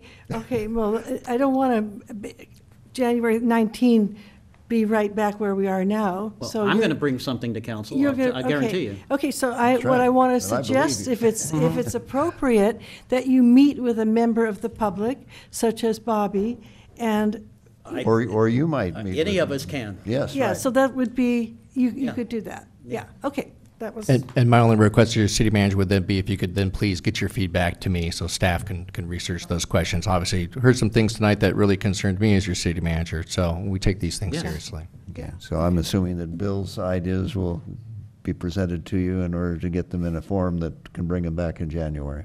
I would expect so. Okay, very good. Okay, we don't need a roll call on this, do we, or do we? You have a motion on the floor with a second. Do we need to continue the hearing? or- Yes, you need to continue the hearing. It doesn't need a roll call vote unless, of course, opposition is expected. But Okay. it sounds like that may Okay, not so be we're the going to case. continue the hearing. Everybody will get another bite at the apple, or whatever the expression is, in January.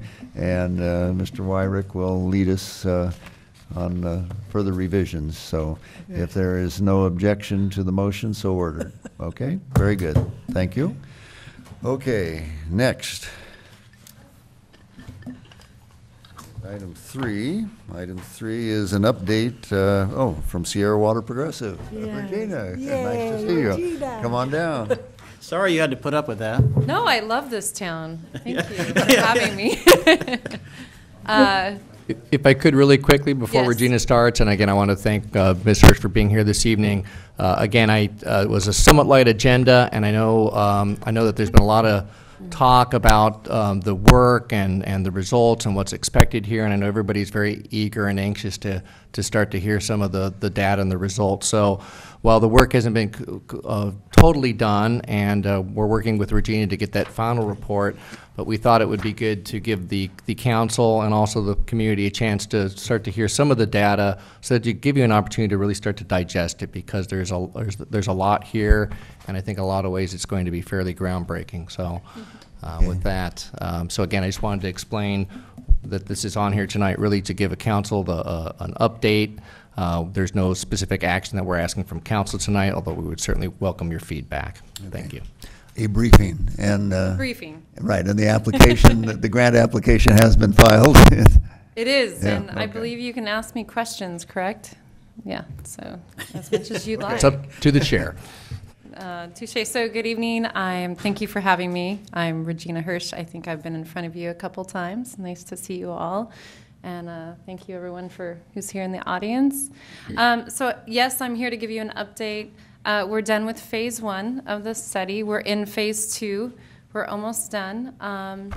And this should be looked on as a high overview. So I just tried to capture some points, and then we can have some discussion. Sound good?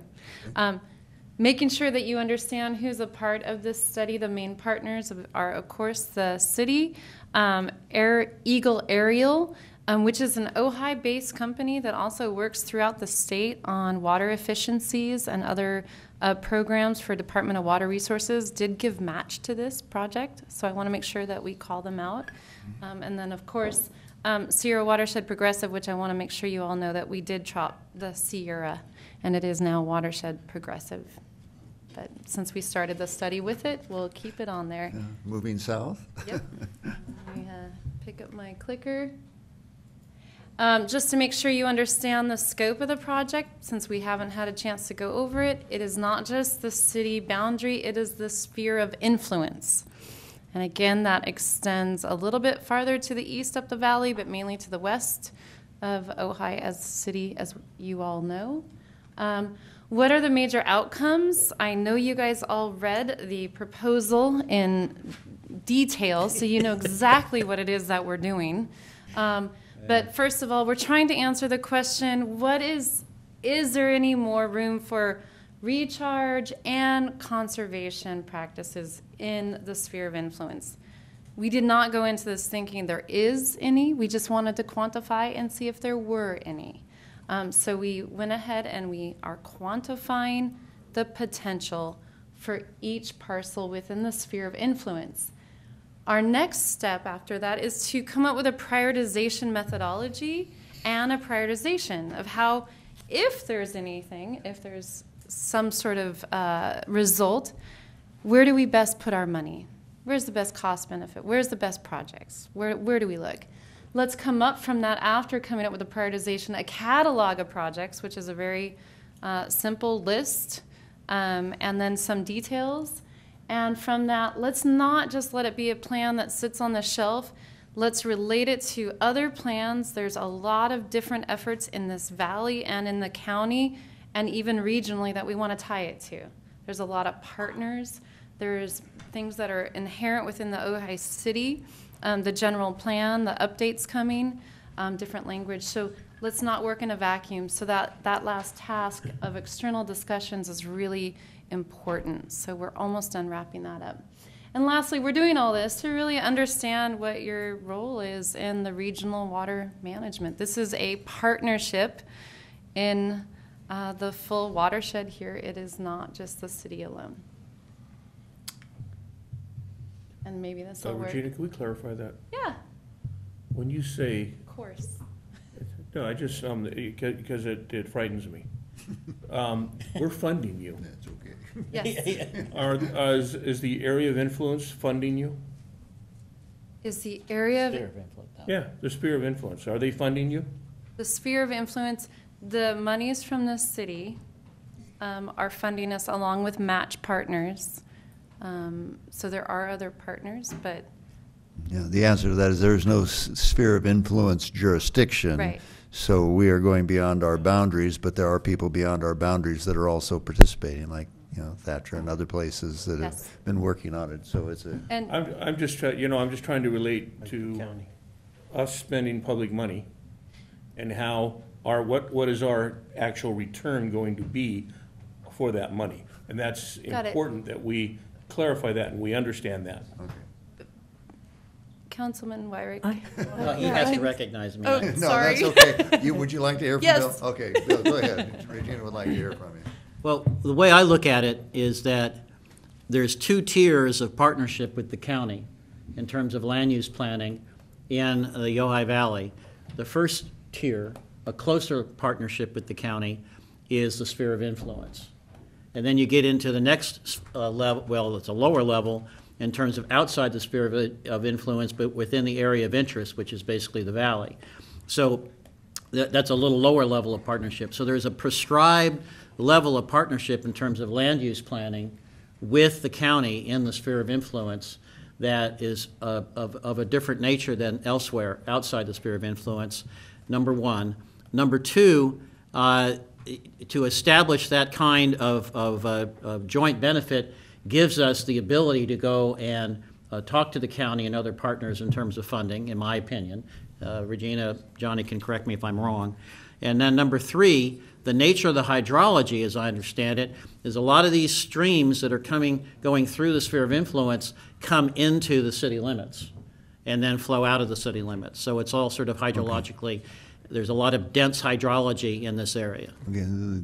Is any of that wrong? You know, Regina, we're talking about the same sphere of influence as the county planning, or are we talking about the sphere of influence on the water basin?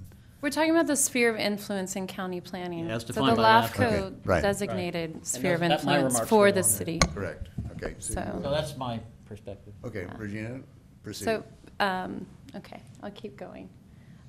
These are the final Phase 1 deliverables. We're going to go over those for the most part tonight, somewhat briefly, but just we had a kickoff meeting, water vision statements, the water efficiency toolkit, and also the recharge analysis.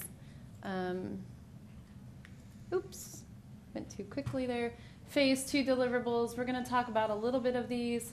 We're going to jump over and probably wait for some of these till the next briefing. So we will go over the spatial identification of opportunities.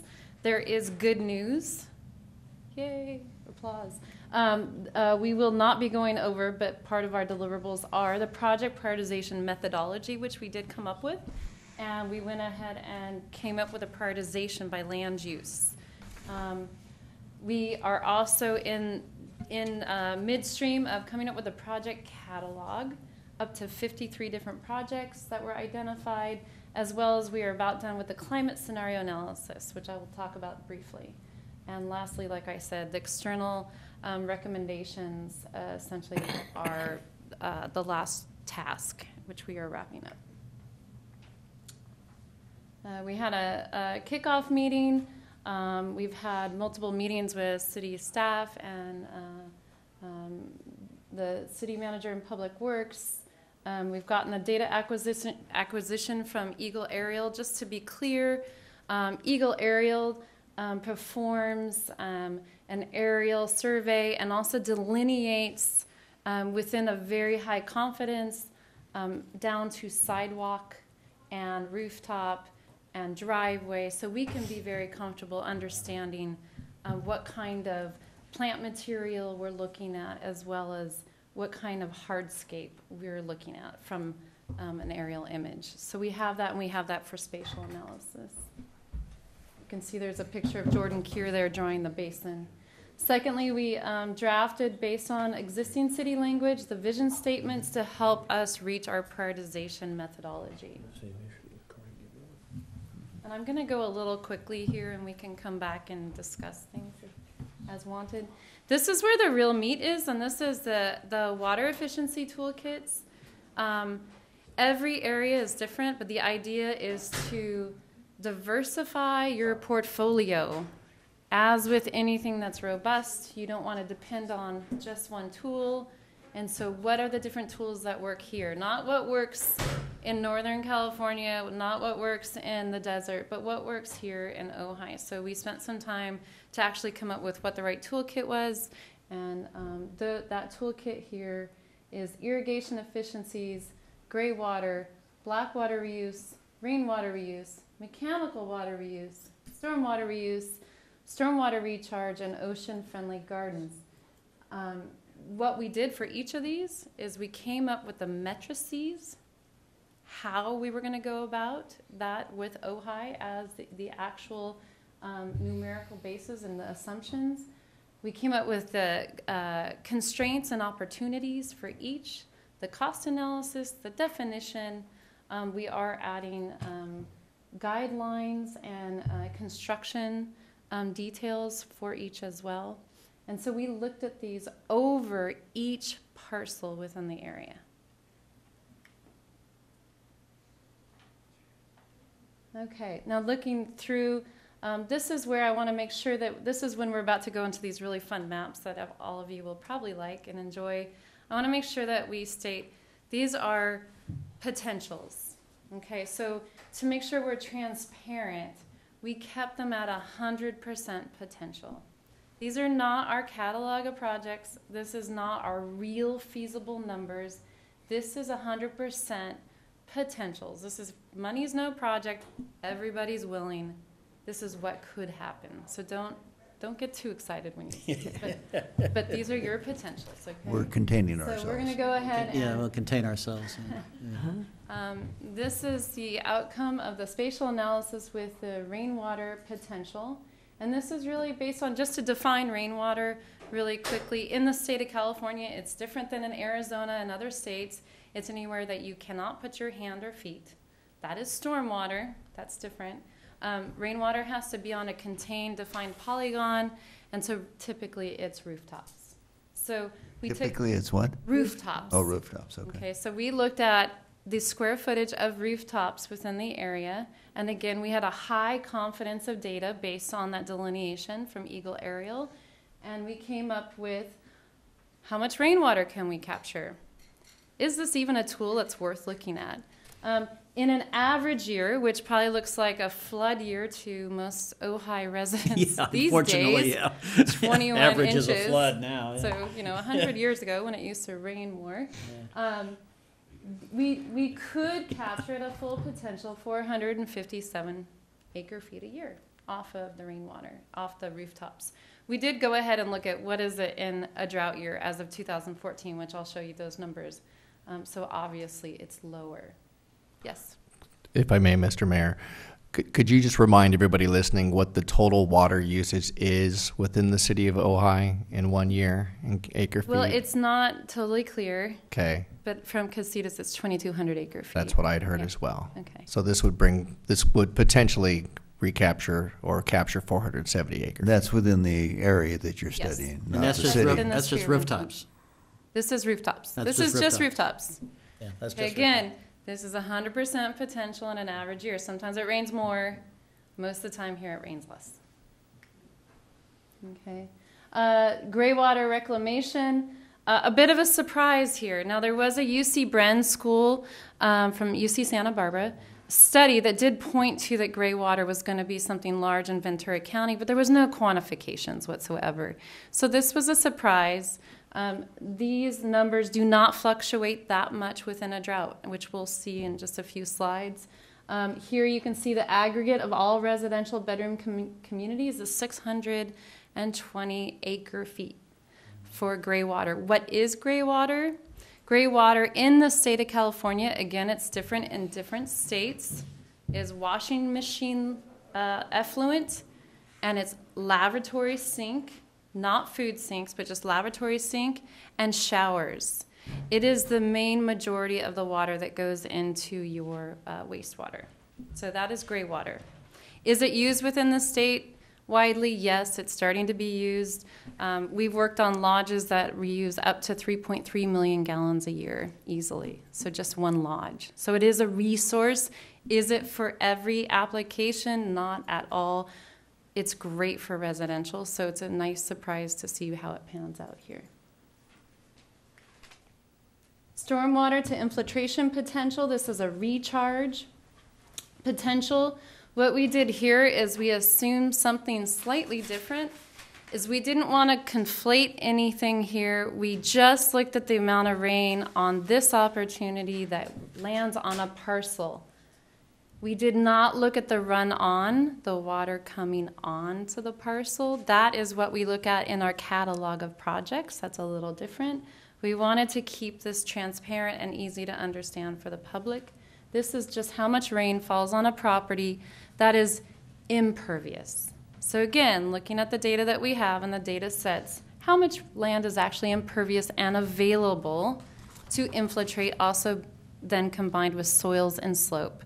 What can we really put in the ground? So this is the number that was put in. And again, this is the 21.5 inch year, which again, sounds like it may not happen again. It will.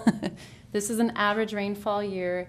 And here you can see roads and sidewalks should really be under city-owned. However, some of that is actually Caltrans and other portions. So we just put roads and sidewalks together and city-owned delineated. So we have 400 acre feet all by itself on roads and sidewalks. Residential was definitely up there, and total is almost 1,000 acre feet. So you can start to see the story and the narrative that's occurring here. Mechanical water reuse potential. I know you all know what this is, right?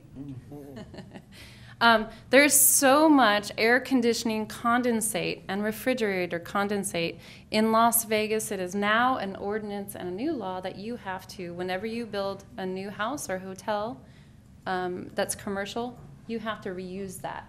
A lot of the toilet flushing in Las Vegas and other cities, especially in the desert that use cooling towers, use their condensate to flush their toilets. It is a very large source of water. Guess what? You guys are in the right climate. This number goes up during the drought. So condensate goes up. Regina, we have Yes. a Quick question. I keep getting told on the properties we manage commercially that the current California Plumbing Code mandates that your condensate has to go into a sanitary sewer. You can't use it for plants. You can't use it for any other purpose. That's not true. That's what I keep being told by building inspectors. You can use it for, you can completely use it for irrigation. We need to talk then. Yeah. Okay. There are special considerations that you have to have. We'll talk. Okay. Well, thank you for the warning, because I apparently am guilty of that. I use it in my house. And it's really a wonderful resource, and it's one of these. I know. One of these that does go up during I'm the tired of drought. arguing building Well, inspectors. you know, it's interesting, Regina, as a contractor, and I see these condensation 3/4 inch lines running out all the time. I don't actually see that much water. It's interesting. I see it all, And they're all I see it all the different. time. And they're all different. A lot of times you see them, and a while ago it was the norm to just let it run down the side of the building, and the shingles or the siding would get ruined from the effluent. But it is a good resource. Okay. So, and it's not just, it's from anything with a condensate unit. So how many acre feet? So on this one, whoops, got a little excited. Let's go back from Blackwater. Ooh, how do I go backwards? Regina, how much more time are you going to require to do this? I can end very quickly if you like. Okay, well, no, continue for a while. We do have some other Yep. items. I just want to get an idea of what... Definitely. I think I have about 7 more slides, Okay. but I can move quickly. Mechanical water, let's see. So you're at 71 acre feet. This is not dependent on precipitation. If anything, it goes up. Mm-hmm. Try to move quickly. Blackwater treatment. We almost pulled it out because it is such a high energy use, and it also has a regulatory component. But it is a resource. Malibu and other places do utilize it. We should look at it. And there are rules changing with the Regional Water Quality Control Board and others in the future that we may want to reclaim water. So we did go ahead and look at that. What does it look like overall between drought years and average years? This is a little hard to look at.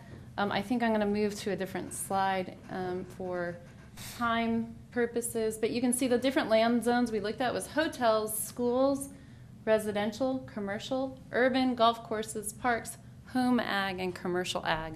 There wasn't much commercial ag within that sphere. This is just to illustrate the difference between some of the scenario use planning we're coming up with. Here you can see on the left, average precipitation, 6,000 acre feet, 6,100 acre feet is what this adds up to during an average precipitation year. You can see that there's more diverse potential within, say, stormwater and rainwater. But you move over to the drought, and look at that number, looks kind of the same. And that's really interesting. And the reason is there's more water used when there's a drought for irrigation. There's more water used typically in mechanical water. So there's a few functions that go up, some that go down, and it actually evens out. And so those water efficiencies on the larger efficiencies of irrigation really take hold. I have an asterisk here because we are still finalizing our ET numbers for this basin for our irrigation efficiency so we can get a real true number. Okay? So again, you're going to have a nice discrete data set that tells you what you can do in different scenarios. I just wanted to give you guys a taste of what the tools may be different, but diversification will be key. What are we going to do with all this information? We're already outlining, are there any projects? A lot of you probably wondered, is there anything we can do here? There are things you can do here. We're putting them together. There's over 53 different projects that we found. We're putting 30 of them together with how much funding they require, how much do they cost, what are the multiple benefits, which is really important for messaging, for talking to people, getting funders and collaborators. What are the details? What is the concept, the project concept, the description, which is very important. And really, what is the quantification and the cost benefit? So for all of those 30 projects, you will have that. 15 of them will have a conceptual drawing to get you started in your catalog of projects. And I'm almost done, Mr. Mayor. I'm going to skip over this slide. It's just some future recommendations. And our next steps are really that we want to reach out to partners. This is a collaborative process. The city doesn't own the entire sphere of influence. We want to make sure everyone can take part in this and we do this together. We want to finalize that climate scenario data. We will finalize the catalog of projects and most importantly, really that external recommendations. There's language in there where we're recommending for that the city could take action and grow partnerships and move forward on. And so that we're also connecting to the efforts that are already done. There's a lot of efforts already going on. We want this to work in concert and not in a vacuum. So I'll end there. Okay, I have one question for you. When will you know the outcome of the grant process and the awards? I knew it was either grant or lawsuit. When the council was deliberating over what we've spent, maybe close to $50,000 so far, but the idea is that for when we approved the last increment, we were laying a bet with really good. It was long odds as far as the return. So the mayor is talking about a Wildlife Conservation Board grant that did go in. And it went in with 24 different projects and 14 different partners. It was for $1.8 million. It went in and it's supposed to give us feedback on when the grant is approved by February or March. Okay, this spring. Okay. In the meantime, we have had a lot of different groups come in that are interested in trying to build the framework and the projects that are already in that and have asked us to put it into other entities for funding, which is something that we've been in communication to the city about. Yes? Bill? 2 quick questions. Yes. Are we quantifying the Blackwater potential of conversion to septic via scalping plants for irrigation use? We aren't in the scope of this study, but there is a paragraph about what's needed for the next Burn School steps. talked about that as well Yes. in their report. Yes. So we're not quantifying that precisely. We're not quantifying Okay. it, but we're talking about how to actually How get to there. quantify Yes. it, okay. And the second question, are we including the stormwater in stream beds that originates outside the sphere of influence and flows into the sphere, or into the city limits, in terms of the capture potential? We are looking at run-on within the catalog of projects that come out through the prioritization Right. methodology. I mean, you're talking about precipitation falling on the So parcels, when- as opposed to falling outside the city limits, but the streams flow through the city limits. So when the projects that were identified intersect with that scenario, we are. We're gonna But quantify not that in when we every time do they. Thank you. Yes. Randy? So Regina, what I did the simple math on, we're looking at conservation at about 1,000 acre feet a year and recharge at 1,000 acre a year. And what are we using? 2.6? So just what you demonstrated tonight shows the community what we could do if we went all in on this. The other thing is, on the conservation side of it, is something that we could look at to turn over to our planning department so that we can start thinking about Yes. how we're going to change our building codes or our development policies. Correct. So I see the potential there. And then getting back to my first question about numbers and costs. I'm just going to be selfish with you. The Please same do. way I was going to be selfish with Carnegie Mellon. I think personally, when you develop small-scale systems, they're easier to take out and to expand to larger scales versus taking something large and trying to poke it into a small hole. So I'm a glutton for what's best for Ojai. And so when I ask that money, if we're going to be doing things outside of our city limits, I sure hope that we're receiving contributing funds from those entities. And the last part of it would be, what are we doing with the county supervisors regarding a presentation like this so that they clearly understand that it's not just our small community, that it's our larger community that could be impacted in a positive way? I love all your questions, and I think it's not within my scope of work to come up with a messaging. That was in phase 3 that we did not fund at this point. However, it is my goal and intent to work with the city to help develop messaging either way. So that is really at the pleasure of the city council and city staff on what you do with this data, but I would hope that it's collaborative. It's collaborative in nature.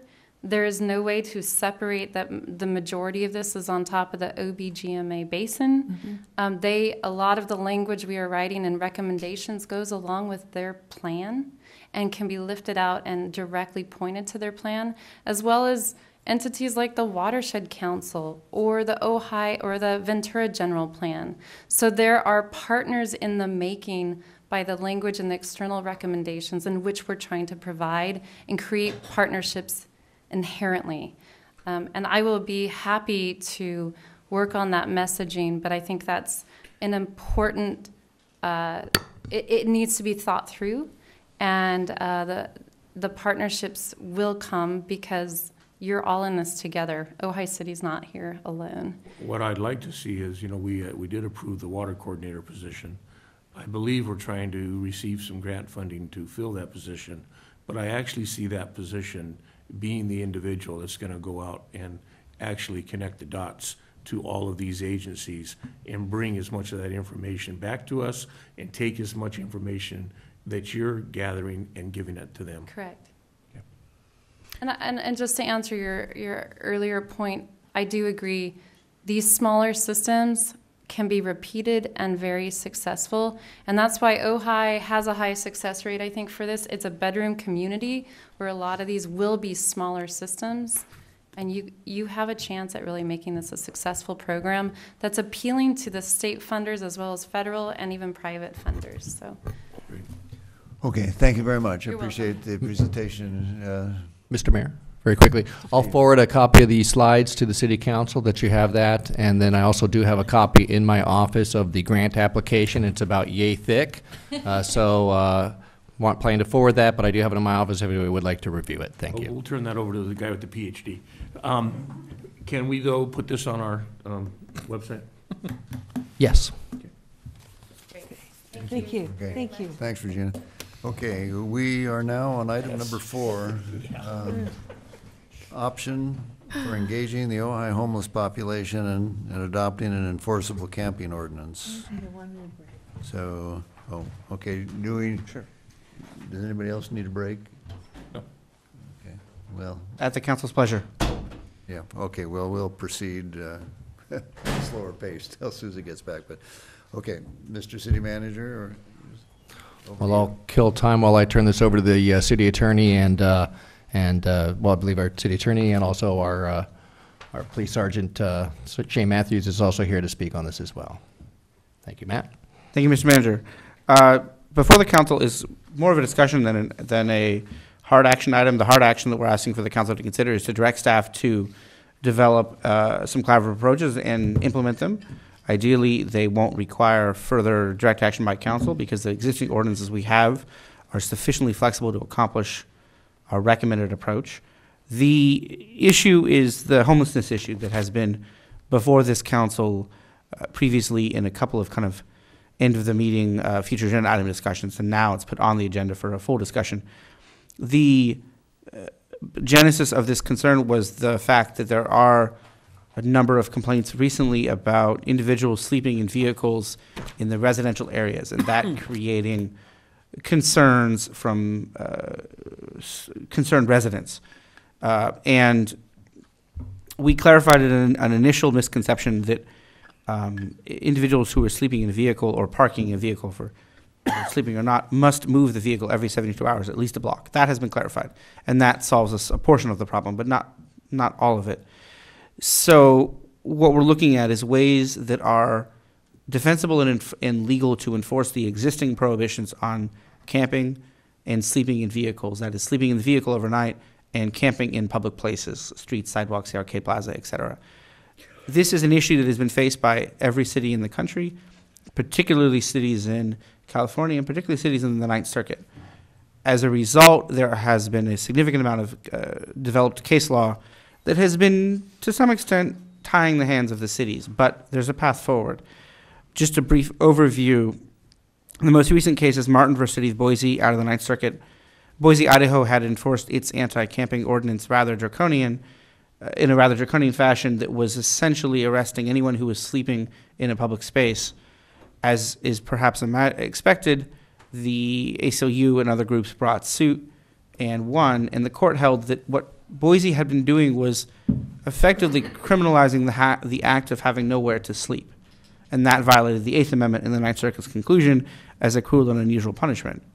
But the Ninth Circuit left open a path forward, which is that cities can prohibit sleeping in public places or sleeping in vehicles in some locations, but not everywhere, and can enforce prohibitions on camping in some locations, but not everywhere, and can enforce prohibitions on camping in certain limited protected locations, if you will.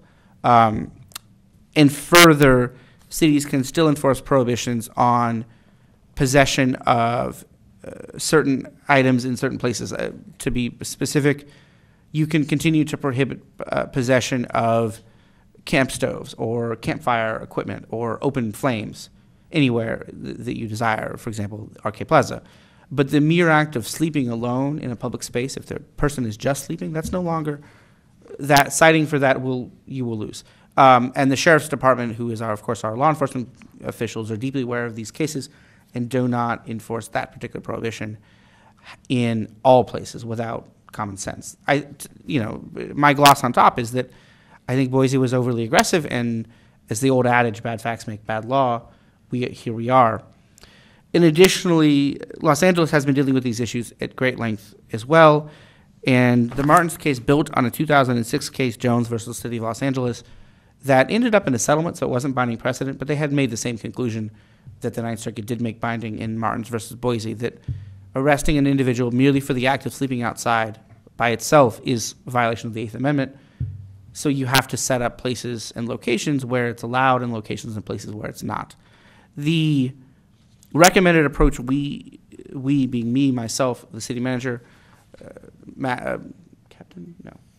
Sergeant Matthews and Captain Freihoff have together developed is the two-prong approach. For vehicle camping, we work together, the city and the county, and identify some appropriate locations where it would make sense to allow folks to sleep in their vehicles overnight, something like 11 or 10 p.m. to 5 or 6 in the morning at a designated location, which would be appropriately, not permanently staffed, but appropriately put on the deputy patrol list for the sheriff's deputies, would have access to bathrooms to prevent that kind of trouble. And then there'd be a funding component, ideally shared between the city and the county to pay for maintenance of the restrooms, to pay for cleaning, et cetera. Could also be a great location for county services and the city services and help of Ojai and other connected services groups to be able to know the population they serve is going to be at a location, go there, serve that location.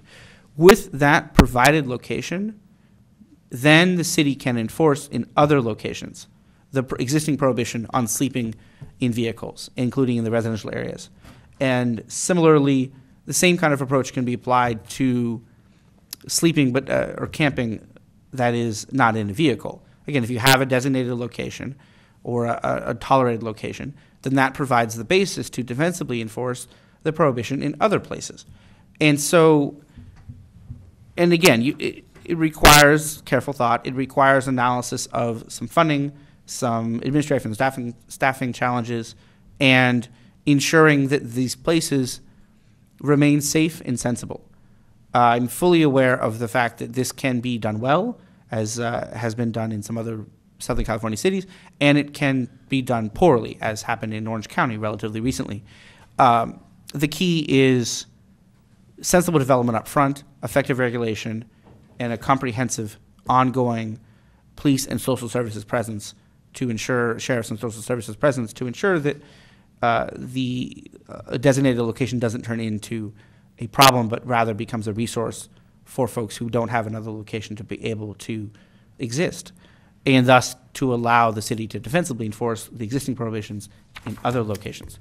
That's the end of my discussion. I will turn it back to the manager, but just briefly, the ask tonight for council is to direct staff to proceed on that basis and develop collaborative proposals with the county and see what we can come up with in terms of possible locations. Mr. McClary. Well, and just to add to that point, while I think there is a lot of benefit from us trying to work with the county and trying to find something, and obviously we would need to find a location that was, near the city limits. We wouldn't be sending them outside the Ojai Valley, obviously, but we don't have to partner with the county. We could try to just address this within our own jurisdictions. But again, we do think that there is some benefit to trying to work with the county rather than they have a location and we have a location. But again, those are options for the council to consider. I have a question.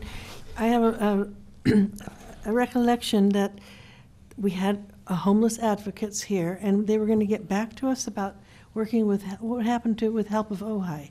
Do you know what I'm talking about? Well, Help of Ojai is here, but do we have any cards on this?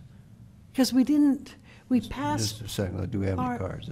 No, okay. Okay, we passed, there were two, so those were really separate recommendations. Those were similar but really separate topics. So one of them was the HEAP resolution that the council did approve, which is for the emergency shelter. The other topic was the memorandum of understanding between the city and the county. We're still working out the issues on that. That is not before the council tonight. It's different, but it is connected to this topic. It might help, but it's not the same. Matt, or Mr. City Manager, do we know or have we identified places where it has worked well to get some kind of a model of how this is done? Yeah, we've got a couple. There's an area in the county between here and Ventura that has worked fairly well so far, and Los Angeles has a couple of actively managed parking lots that they're using in this way down in Venice and areas, and we can get in contact with those cities to figure out. But we wanted to have this discussion tonight and hear what council's preference was. We really hadn't gotten into that level of detail in terms of trying to come up with any specific locations. We've got some ideas. Randy? So a couple of issues I heard were one, finding if you're going to remove someone, having a place to take them.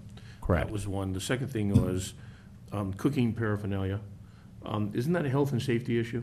You're not allowed to cook in public without a certificate or something stating that you have that right to do that. Is that correct?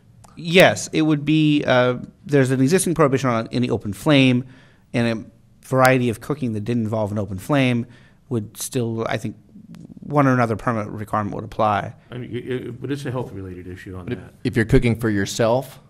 Yeah, I was to say that if you're cooking for yourself without an open flame, it may not actually violate a law, but we would look at it. I just wondered about that. Then the other thing one thing that you didn't state, Matt, was the funding source.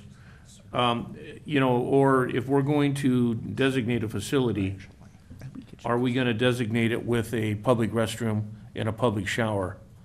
My gut says that if we're going to direct someone to a public parking lot, that maybe we should look at funding a public a portable restroom and shower. Would definitely agree with the restroom. We would not recommend putting sending people to our public restrooms for bathing and things of that nature.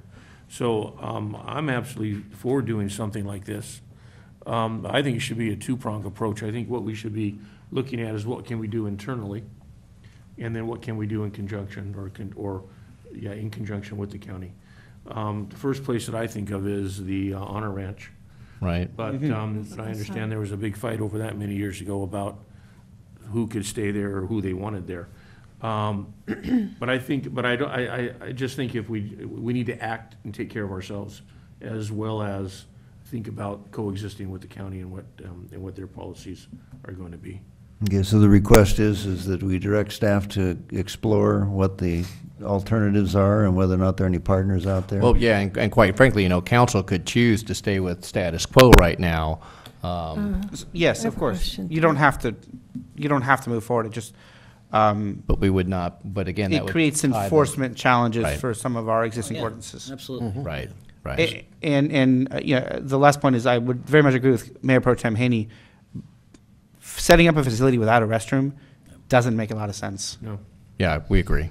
But setting up facilities and becoming, again, a draw, so to speak, where you're welcome and there are facilities and you get more and more. So it really needs to be a regional approach to be sure that it's effective and affordable. I would agree, and from a budgeting and a cost effectiveness standpoint too, there's a lot of advantages there as well. Yeah.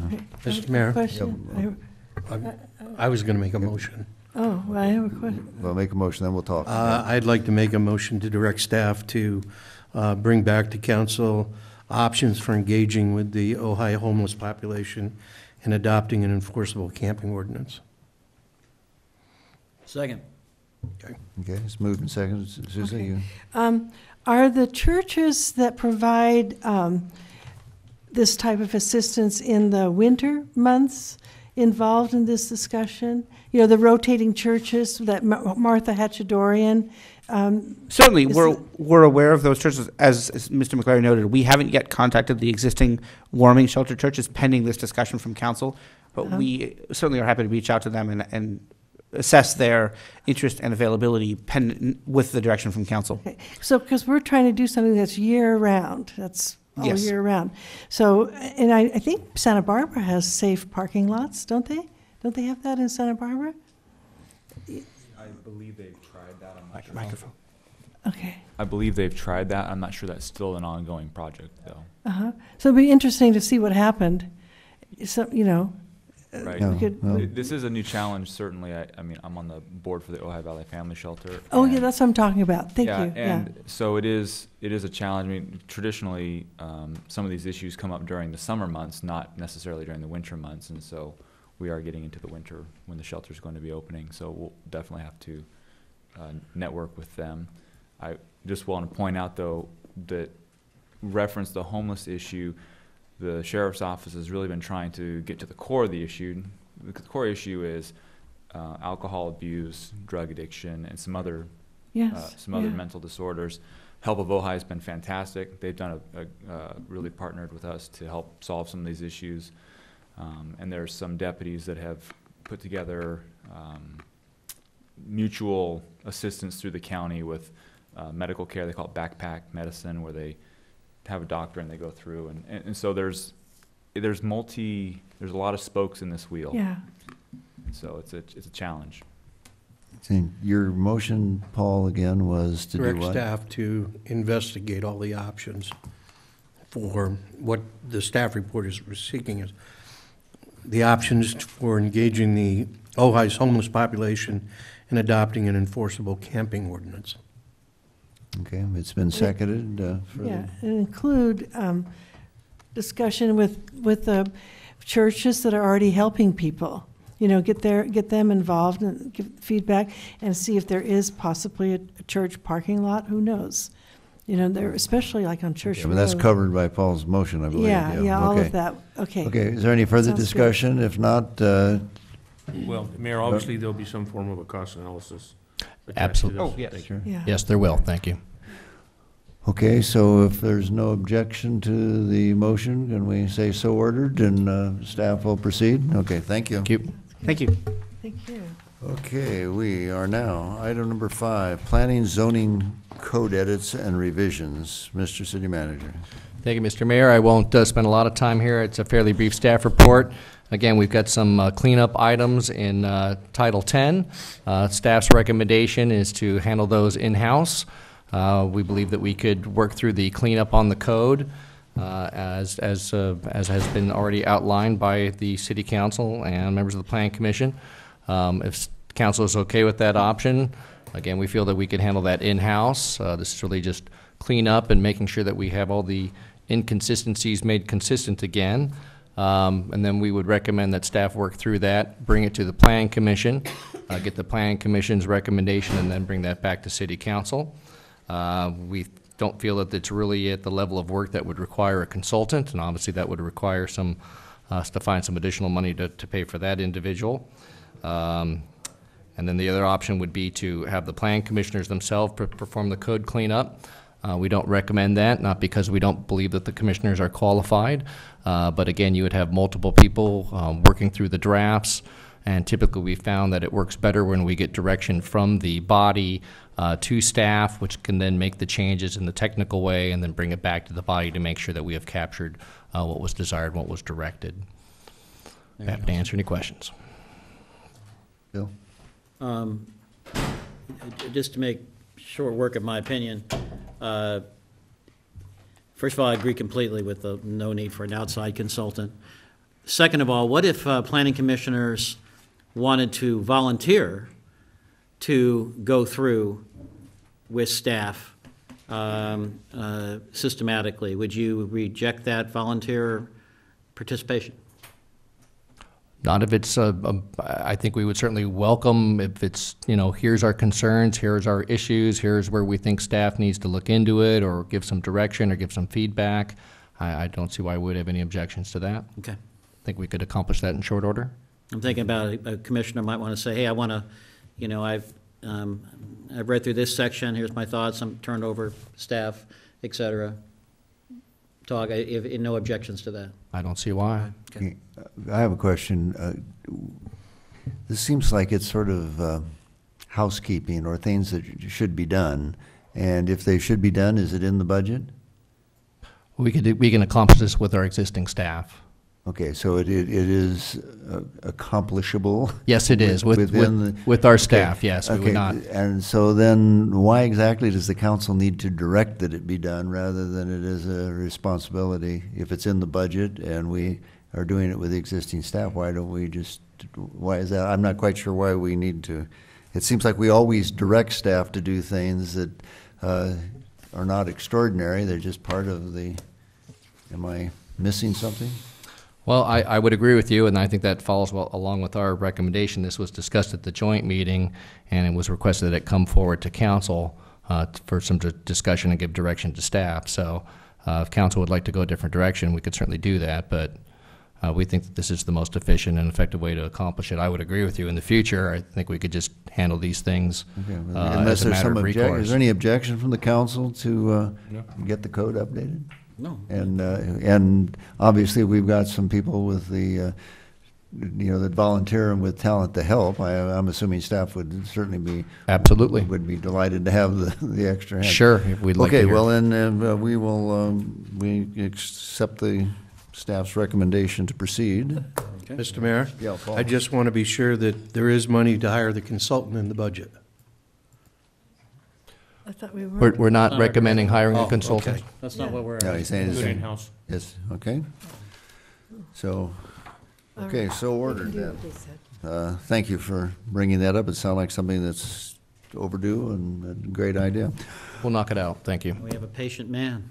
Okay, what's this? Item number 6. Item number 6 is adoption of a resolution authorizing the city to join California Municipal Finance Authority and allowing inclusion of properties within the territory of the city in the California Statewide Communities Development Authority, blah, blah, blah. Mr. City Manager. So there's a lot of words here and a lot of language and a lot of legalese. I'll try to Looks like boil we it. have an expert here who I'll can explain it all. Try to boil it down for the council and the public as simply as possible. Right now, the city participates in one program for PACE, which is preferred, oh gosh, now Property assessment. Thank you. It's a program that allows property owners to finance these improvements, energy efficiency improvements, which ultimately help their bottom line. It allows them to put it onto their, to pretty much put it onto their, to pay it off through their property, through the county. Right now, we are the city has participated in one of those programs, but there are a number of other programs that are offered throughout the state. This would open the door to property owners within the city to be able to participate in these other programs. Again, the obligation is really on the property owners. It's completely voluntary if they want to participate. The agencies that run these, they sell bonds then to underwrite the improvements, and then the property owners pay those back over time, annually as part of their tax bill, actually. There's no financial risk to the city here, nor is there any administrative burden on part of staff other than simply the process that we're going through this evening. If it was approved by council, we would transmit the resolutions and we would join and be part of these programs, and then property owners would be able to participate. So really what it is giving the property owners additional options, additional avenues where they would be able to seek financing. Right now we're participating in just the California First program, so this would allow these other programs for them to choose from.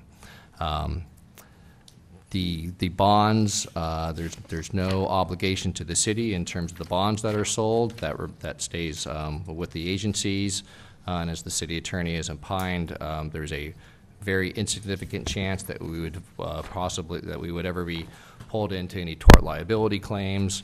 That would be the only potential financial risk to the city, but we see that as highly unlikely since that these are voluntarily entered into agreements with property owners to be able to get these energy efficiency improvements. Do you say there's a tort liability?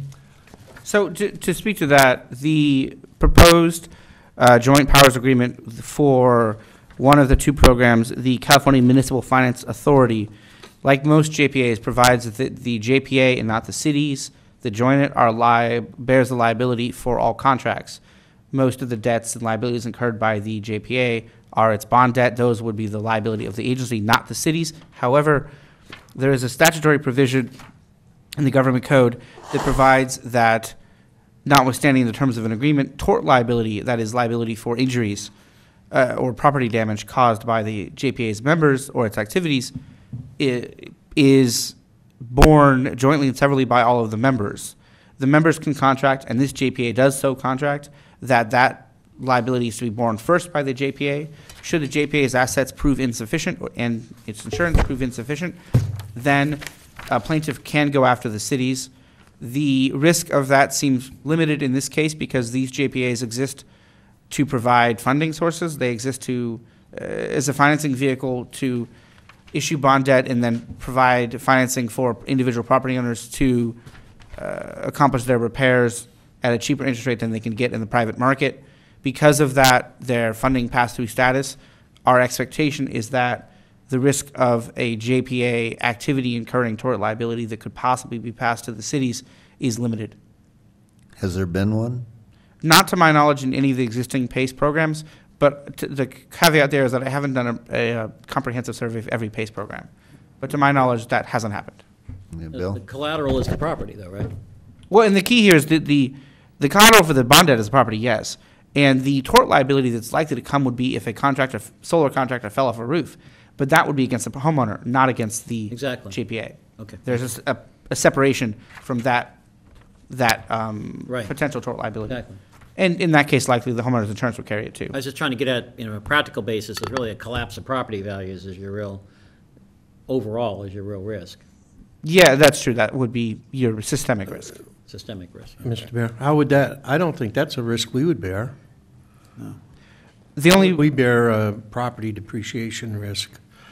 That would be up to the JPA to bear that risk if they've over collateralized. The only way it would hit is if property values fell to an extent that the property tax revenues to the city were reduced. But given long-term expectations from the property tax values in Southern California cities that have very constrained land, I wouldn't expect that to be a problem. But that didn't have anything to do with tort liability. No, that question was independent of tort So like liability. mortgage insurance, isn't it?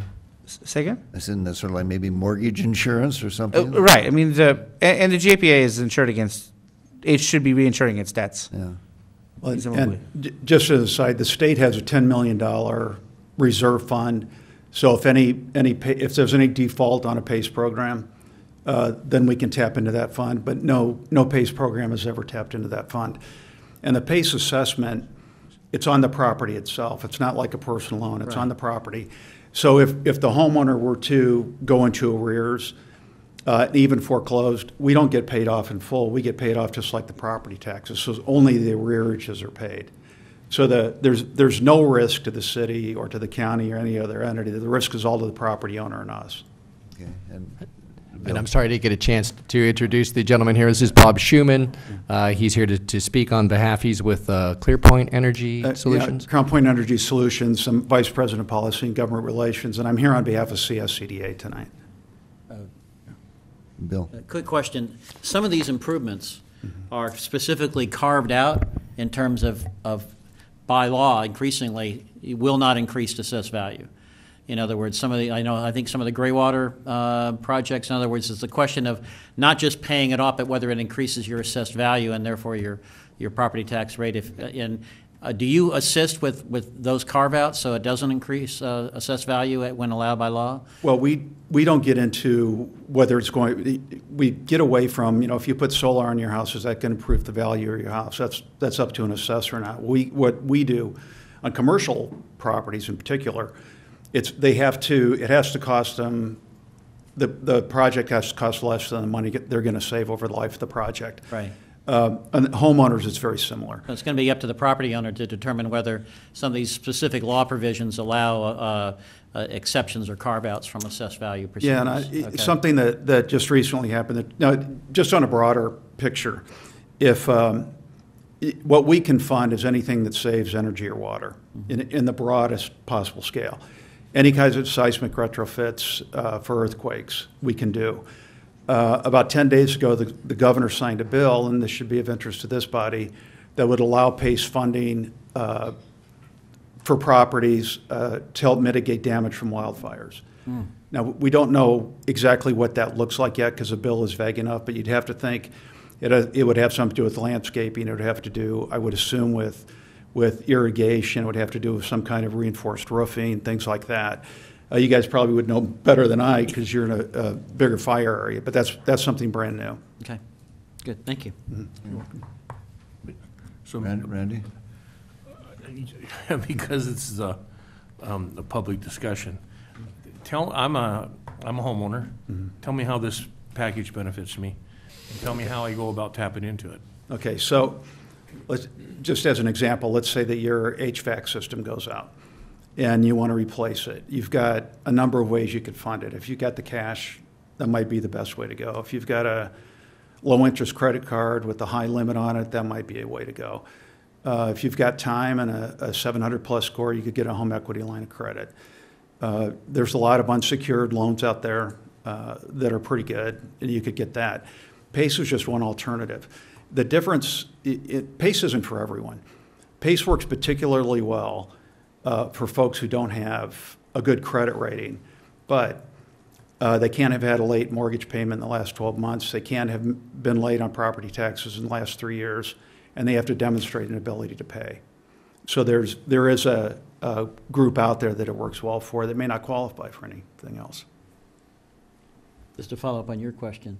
So if we agree to participate and someone's interested and they come to City Hall and ask, what are they told? No, they don't. They don't come to City Hall. They call Where us. do they? We market to. We're gonna be all over You would the do the town. marketing, and then they would all the direct contact. So Yeah, they go directly You would to us. handle the responsibility of letting the population of our city know about this. Okay. Yeah, and it's really great when a bunch of companies come in because we compete. You know, we all work together to get approved, and then we come in and we compete. It drives down interest rates and increases customer service and all that.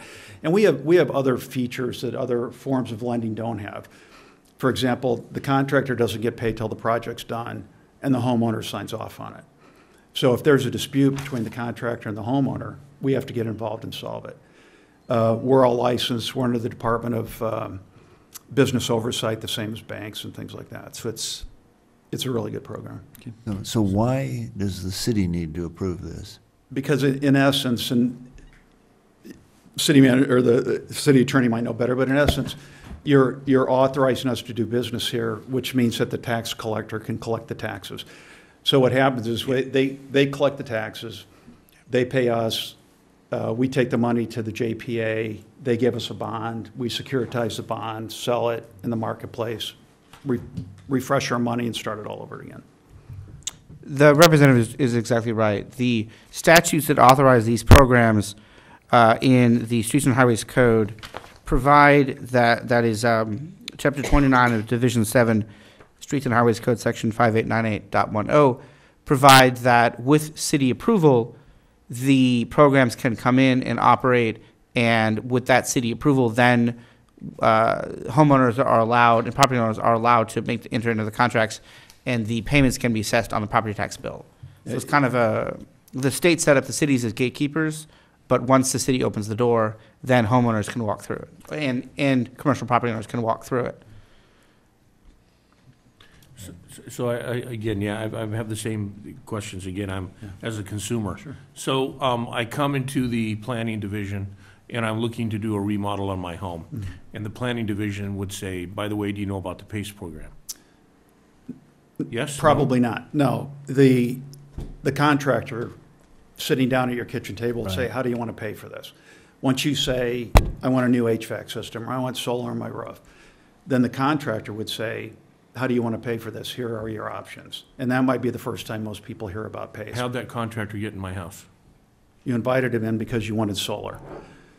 So we're looking for a certified PACE solar installer? Is that what it is? It wouldn't be certified by PACE, but we have to, there's certain qualifications with contractors. They have to be licensed and bonded, and they are registered with the state with our company. And they're not exclusive to us, so a contractor might represent 5 different PACE companies. But if they get in any kind of trouble, they're gone. And there's more consumer protections in a PACE program than any other contracting program you can think of. How many cities in Ventura County do this? Well, I wrote that down because I thought that question might come up. There's a couple others coming on. Port Hueneme is coming on the 15th. Oxnard's coming on the 23rd. Moore Park's on. Simi Valley's on. Thousand Oaks is on. Camarillo, not? Not yet, but we're working on them. They're moving. Is it allowed, excuse me, Mayor? Go ahead, Bill. Are you allowed to apply for this funding if you are doing your own work? Let's say a contractor's working on their own house. Yeah, I don't know why not. Okay. There wouldn't be any prevention from doing that. I mean, as long as you have the credentials to do your own work. I mean, yeah, if you're licensed and bonded, then yeah. And sometimes people do their own work and they get carve-outs for having all those requirements, but they're doing the work on their own house. Yeah, we don't have any problem with that. And there's another safety feature, and I should probably mention that we know what stuff costs. So if a contractor comes into your house and he says, oh, yeah, we're selling you this $15,000 Rheem heating air conditioning system. Well, we might know that that's only a $12,000 system. So we say, well, now we're not going to allow that funding. So again, I'm real slow on this, I'll be honest with it. I'm just trying to see how it works again for the consumer. So I agreed to a $100,000 project. That $100,000 goes on to my, goes onto your property tax bill as a voluntary assessment. right, And it is over the useful life of the product. okay. So if let's say you get solar and it's 25 years. So that 100,000 will be spread over 25 years. And then you repay it with your property taxes. And there's no prepayment penalties. Right, and then there's a carryover, I think I read in it too, that is attached to the property. So if I sell the property, that loan goes with it. Correct. It can go with it. Or it can be paid off as. But a lot of times, it becomes a negotiating point, and the owner or the buyer doesn't want it, so they negotiate it out. And just as another point, on residential property, the average assessment's $15,000. Okay. So it's not, we're not talking about, $75,000 projects and things like that. It's very manageable. And Now, does your company, I'm not quite sure how this all fits together.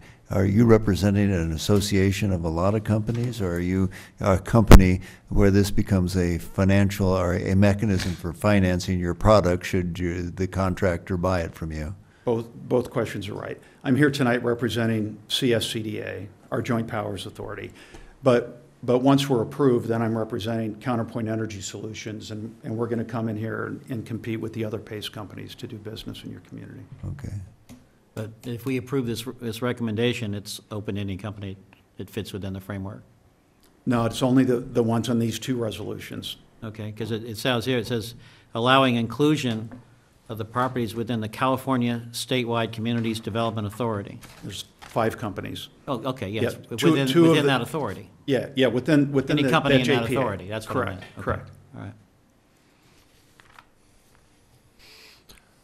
And just to follow up on one question earlier, right now on our city website, we have just a very simple page that just explains that the city is participating in PACE right now through the California First. So we would just simply add on to there, noting that these other companies are now participating with the city's approval.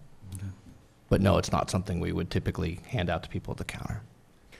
And Mr. City Attorney, you're saying that we are in no way on the hook for the financial risk or the value.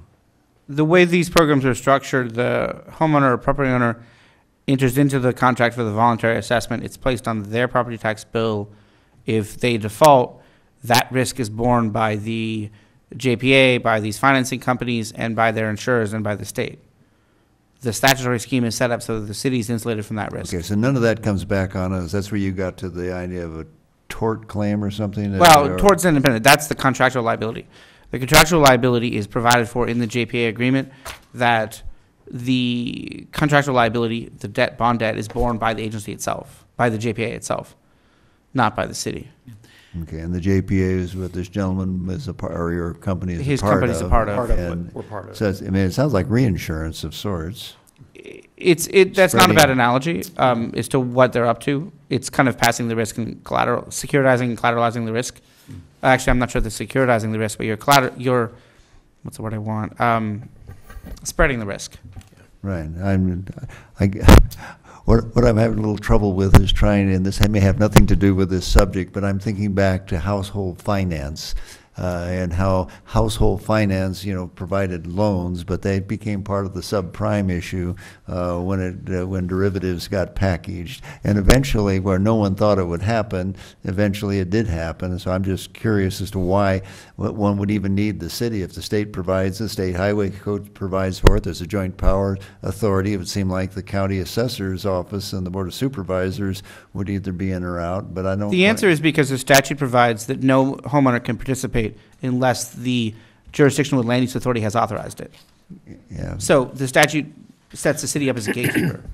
Yeah, but I guess that's the part. What is the wisdom what of is that the responsibility of the gatekeeper? The wisdom of that is to Sacramento. In other words, About that. This is the only state where we have to go to every jurisdiction to get permission. It's Sacramento. It's tough to speak to Sacramento's motivations. My understanding of it is that it derived from a sense of preservation of local control, as they sometimes do. And this one they gave it to us, not some others. And that it also allowed, at the beginning of this program, when these weren't relatively new, when they were new, there was a sense of, I don't know, is this going to work? Is it right? It allowed the more sophisticated, larger cities to take a look at it first before it spread to the rest of the world. It's worth pointing out that we already have an existing PACE program under one of the other operating JPAs that provides these types of things. That means we've done it once before, right, for PACE? Exactly. We have one PACE program that's in place, and this is asking about more. Okay, Paul, our lawyer. I don't see where there's much financial risk here at all. And correct me if I'm wrong, Mr. Summers, where I don't see much. I don't see a lot of liability, civil liability either. But where, just as an example, the city could be sued, is we're authorizing these people to come into town to sell services or products or whatever they're going to sell, and we're authorizing them to come into town. And they do something that injures somebody, or they do something that burns down somebody's house, and a crafty lawyer is going to say, well, we're not only going to sue that company, we're going to sue the city for authorizing that company to come into the city to do whatever they were going to do. Now, I don't think that's much risk, but that's, I think, what you were referring to. Right, that would be the risk, and our defenses would be the company's insurance first, second, the homeowner's insurance, third, the JPA, fourth, the JPA's insurance, fifth, the other members. And the state's got the pool. And then that state risk pool as well. So we'd have several lines There of are defense. 4 levels, we're the excess insurer after 4 levels. Yeah. That's what it So sounds like. More or it doesn't less. seem very risky to Yeah, me, but right, that's okay. probably I mean, why wouldn't anybody want to help somebody be able to repair their house? I mean, it would beat everybody. Bill? Yeah, especially when I see in Section 8 that there is a withdrawal provision. If something develops that we just don't like, with 6 Yes. months' notice, we can say, no, we're going to terminate this, so it's not irrevocable. And in light of that, I'm going to go ahead and move approval of recommendations number 1 and 2. Okay, we have a motion and a second. We got a motion and a second. Any further discussion? I just had one last comment. Talking to your, Mayor, to your concern, again, what I'm looking at is, I don't know how many of these will be used, and what you're saying is right, if it's $15,000 or something. I'm just looking at the ability of someone to actually get a home improvement loan attached to a 30-year mortgage, which means the payment on that's going to be minuscule. No, yeah, it's going to be minuscule, but it only goes as long as the useful life of the product. So HVAC system be 12 to 15 Okay, years. all right. So they're not but going to pay for it for 30 years when they only were able to Okay, use we'll it see. for I'm 12. glad we clarified that. What's the useful life of landscaping? To the next owner. That's why we're not valued very high. First thing you see, last thing you see, but if you sell it, it's gone tomorrow. Particularly if the Is seller takes it landscape all with covered them. by this? In a drought? No, I well, think that's a high risk. it actually has it in Okay. here. This one does need a roll call vote because you're adopting two resolutions. With some maybe minor, but risk, okay. Will the clerk please call the roll? Mayor Pro Tem Haney, Yes. Councilmember Blatz, Yes. Councilmember Wyrick, Yes. Mayor Johnston, Yes. Councilmember Francina. Yes. Thank you for Okay, thank your you, Bob. patience. Thank you. Appreciate your patience. Yeah, but I enjoyed this meeting. I like the engagement of your community. I like the demeanor of you guys toward them, because I go to a lot of these and it's not like that, so Yeah. I appreciate it. Well, thank you. You can come back at any time, Bob. Yeah, yeah, Hopefully it'll be happy time. yeah. It was nice because he kept smiling and laughing. Yeah. Okay, so that took care of that. So we're now down to, what, reports? Paul, you got anything for us? I have nothing. I have a board meeting at Gold Coast tomorrow morning. Okay. That's all I have. Souza, you have? Well, you know that I could redo my complaint. You already know that. No, I we're don't asking if you have a report, not if you have a I'm going to complaint. report my complaint. No. We have an abundance of those. report your so, complaint. No, I don't have a report. No, I don't. Randy, you? I missed my VCTC meeting. I was placing concrete. Oh, I do have a But, report, but Sorry, I you don't. missed your turn. Steve, I am in contact with Make the it the Carnegie next Mellon Group. meeting. Yeah. come back to We're it. trying okay. to set up something at the end of the month I will keep you in the loop on that. They haven't told me when they're coming in or what specific date, but I would like to set up something if we can, when I get the date at the Boyd Center for another public discussion, and maybe see about taping it so the community can actually hear the whole discussion. It's been on YouTube, but I think it'd be great if we packaged it ourselves. So that's coming. I'll keep you in the loop on it. Okay, let's talk. I keep hearing November 1st, but nothing certain yet. So, Bill? The ad hoc committee on the Historic Commission recommendation review is up and running. We've had our first weekly, we've established weekly meetings. We've had our first meeting. We're about to have our second one tomorrow afternoon at 4. We're committed to meeting weekly to get it done, to meet Councilperson Francina's request to get it done quickly. So we're up and running and getting that, going through it.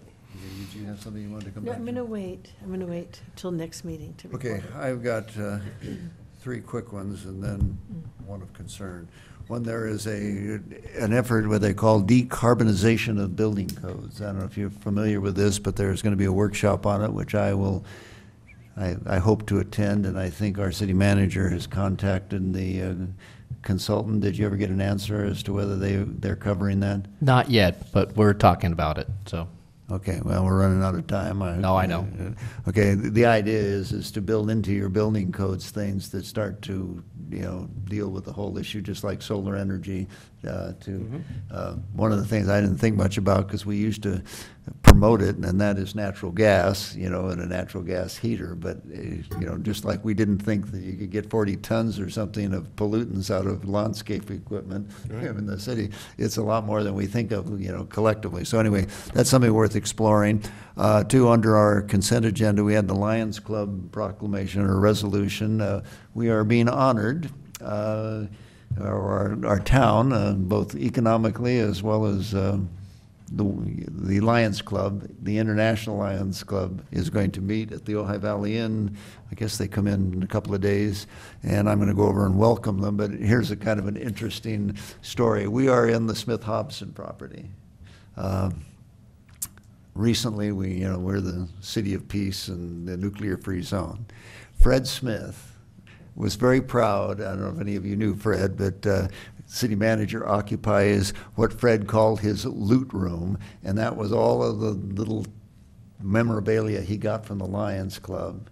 And I didn't realize at the time when he was showing it to me, but Fred was the international president of Lions, and Fred was present in 1949 when the United Nations was formed. Whoa. Wow. And so I believe the international president is from Sweden, but I thought it was sort of a nice, harmonious thing that they're coming to our little city of peace. One of the Lions Club objectives is to promote international peace, and one of their past international presidents is a guy who worked with Jim Lobel and me to give us this wonderful facility for our city hall. So bring him to the house. Yeah, right. Yeah, bring him over. Very nice. Okay, I've got another item here that I think I classify as good news. There is a thing called Cycle California Coast, and it is not only an outdoor healthy activity for vacationers as well as serious riders, but I've been working with Supervisor Bennett's office, and he is working with is it Carbajal up in Santa Barbara, but they're working on something, I think they call it something like the Grand Loop. I will be attending one of their meetings, but the idea is it's a great promotion for tourism, and they are creating, I don't know if it's a figure 8, but there is a loop where the people will be encouraged to visit Santa Barbara, visit Ventura County, visit Ojai. The Ojai Valley Inn is participating, and for those businesses that are willing to designate or provide a safe place for bicycles, they sort of get free, I won't say free advertising, but they get advertising on a website that's being created to bring people with a healthy lifestyle, and they wanted Ojai to be part of that loop. So I will bring that information back to you probably at the next meeting. Last item on not quite as high a note is our disaster drill. We had an earthquake here, a small one, but I think people on the internet were saying, did you feel the jolt? It's pretty close to Ojai, small one.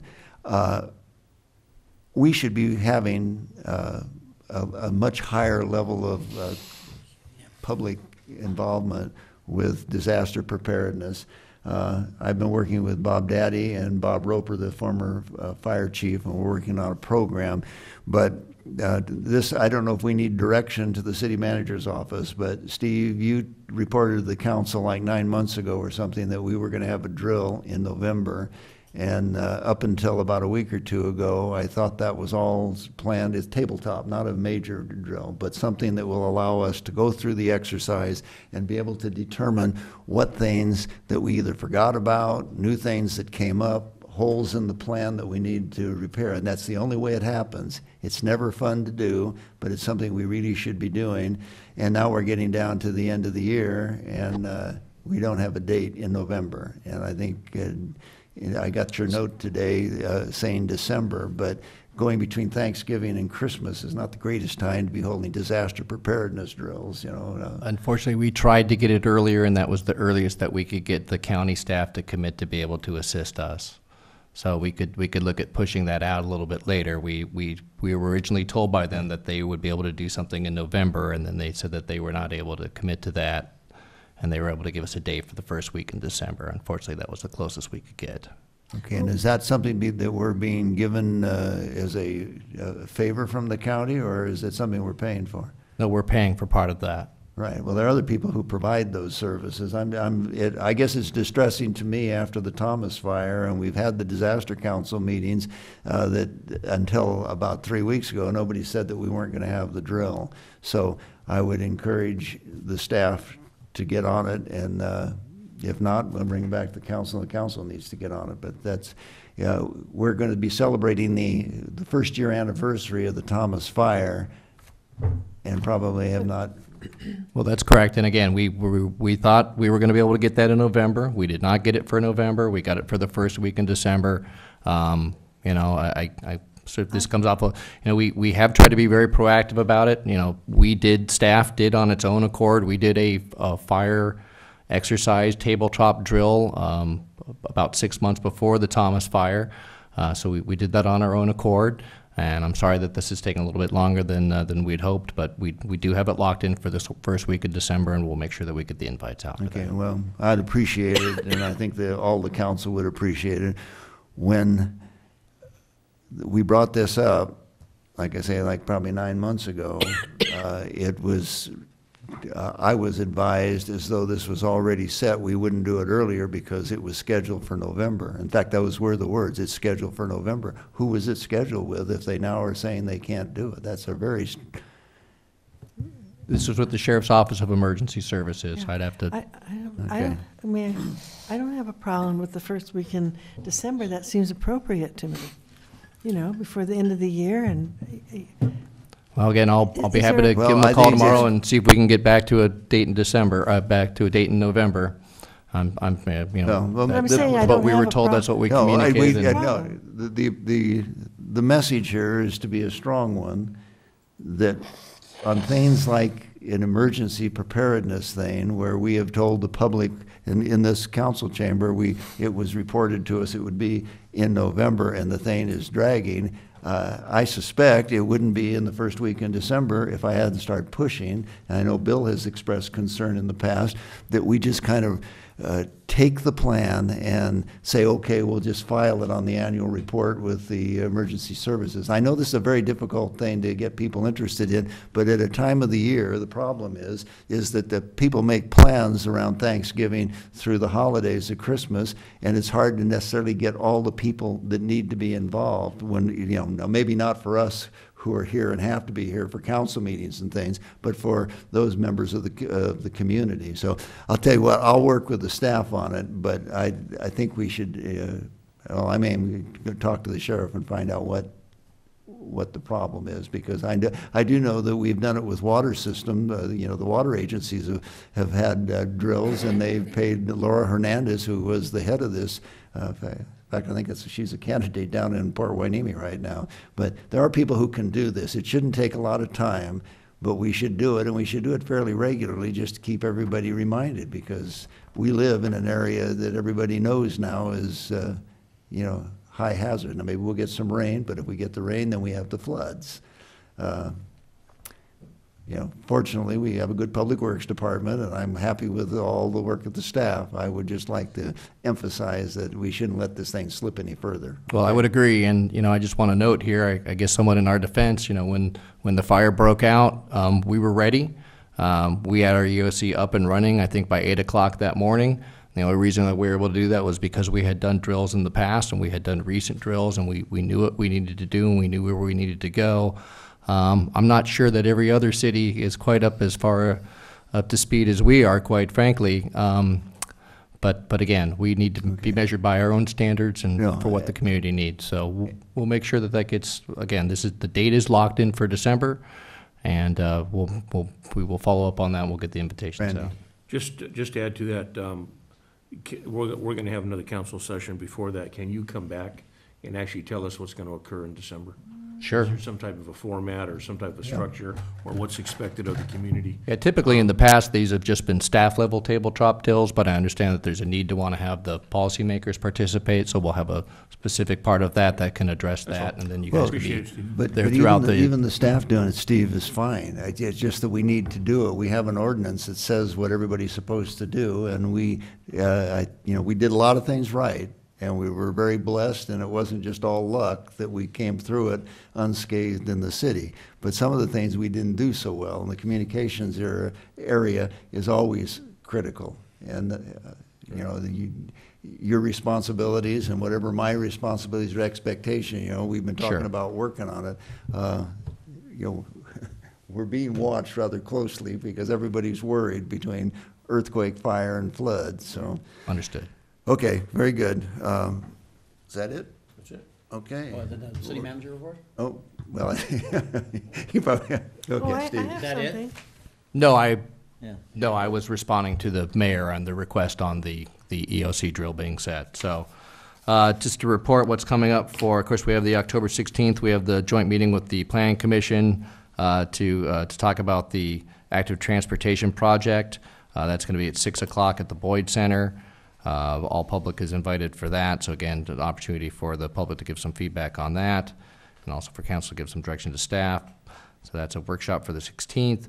For the regular meeting on October 23rd, we have cannabis manufacturing coming back as requested by council. The committee that was working on the council protocols has completed its work, so we will be able to get that on the agenda for the 23rd. The Ojai Avenue Maricopa Highway pedestrian crossing project, that was continued from the couple meetings before. That'll be back on the 23rd. Hedges, fences, and walls will also be on, as well as the Libby Bowl final report. 20 is plenty. We've had to move that back one meeting, so that we now have that scheduled for November 13th. I hope that's okay. Sure, yeah. And what about the stop sign? The stop sign, we have put that for, I believe, that's scheduled right now for the November 27th meeting. Is that not a consent issue? I have a question, Mayor, when it's appropriate. I don't know. I don't know that it would necessarily be a consent item. I'm not ready to answer that question right now. It may be a discussion. Mayor Johnson? Yeah. A quick question. Bill? With respect to the fairly large set of recommendations from the Building Appeals Board. I was going to mention that. Thank you. Let me just make my comment. Yeah. I would like to make the suggestion that rather than trying to bring it all in one huge package, We're not planning that we to. bring it in piece by piece. There's a lot of different components to that, and it's really hard for council just to take up some huge comprehensive, whereas it's a lot easier to handle it piece by piece, and there are some things that are a lot easier to digest and are clear things and other things that are not so clear. But I do think we need to start chipping away at it, and I wonder what your schedule was for that. So we have that coming back for the building code update for discussion on November 13th. Okay. And we'll see if we can parse that out. Okay, thank you. So many counties and cities have advocated for a yes on Proposition 12. So if I looked to see what Santa Barbara did, a letter or something, how would I does it need to go on the agenda, or can that be a consent item, or? So you're asking if you want the council to take a position on it, then Yeah, that or would the- have to be on an open agenda for council to discuss, just like as we had done for the other propositions that the league had taken positions on. I believe you could also, and correct me, Mr. Cici, I believe you could also endorse as an individual council member? Yes, any individual Just not on council behalf member of the entire city.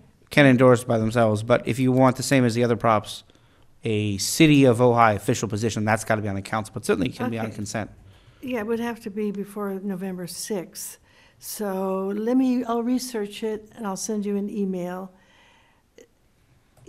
Am I clear that you're saying, like, I understand what you said, but is there time on the agenda to put it on the agenda? Would the council want to do that? Or I can't do it by myself? Well, you would just need one other member of the council to agree to put that on. It sounds like a fairly simple, You're I'm good with Okay. having it on the agenda. Yeah, it shouldn't take too long. You do the legwork. I'll do the Put it legwork on the consent calendar. Yeah. That's right, put it. on the Yeah. consent calendar. yeah, Okay. we would just need materials this week. I'll provide you the materials. Okay, thank you. Thank you. Okay. I think Okay. that would really be good. You, Steve, you got anything else? No, Mr. Mayor, thank you. Okay, great. Okay, we're done. Right. Thanks. Thank you. Good meeting.